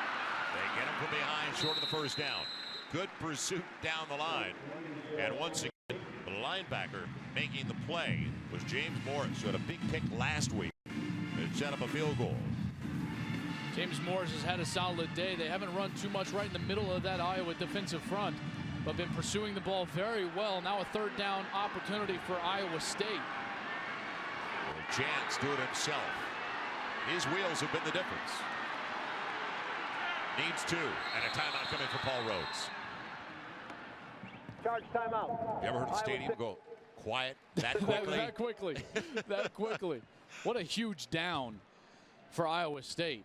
After Iowa settles for the field goal, you do not want to trot a kicker out there, especially with the miscues that they've had in the kicking game today. 2 missed field goals. Well, we saw Mahoney warming up.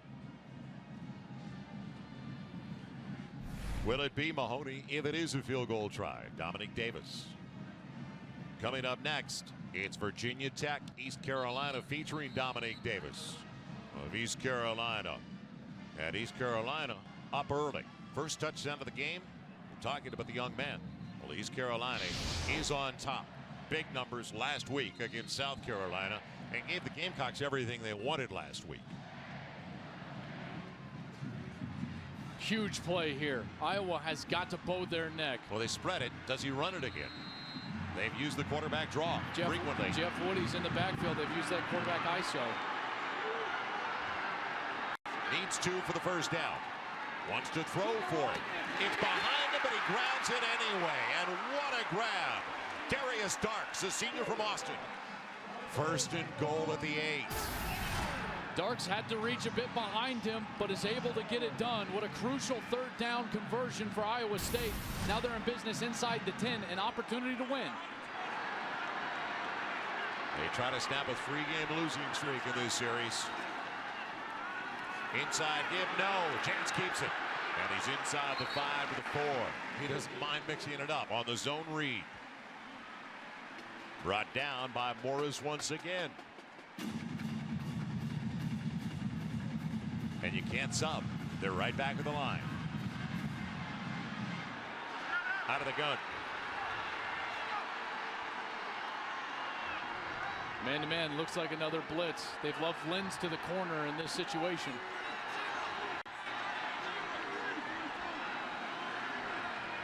Shifts James White in the backfield. Option read. White's got the corner. Touchdown. Iowa State wins.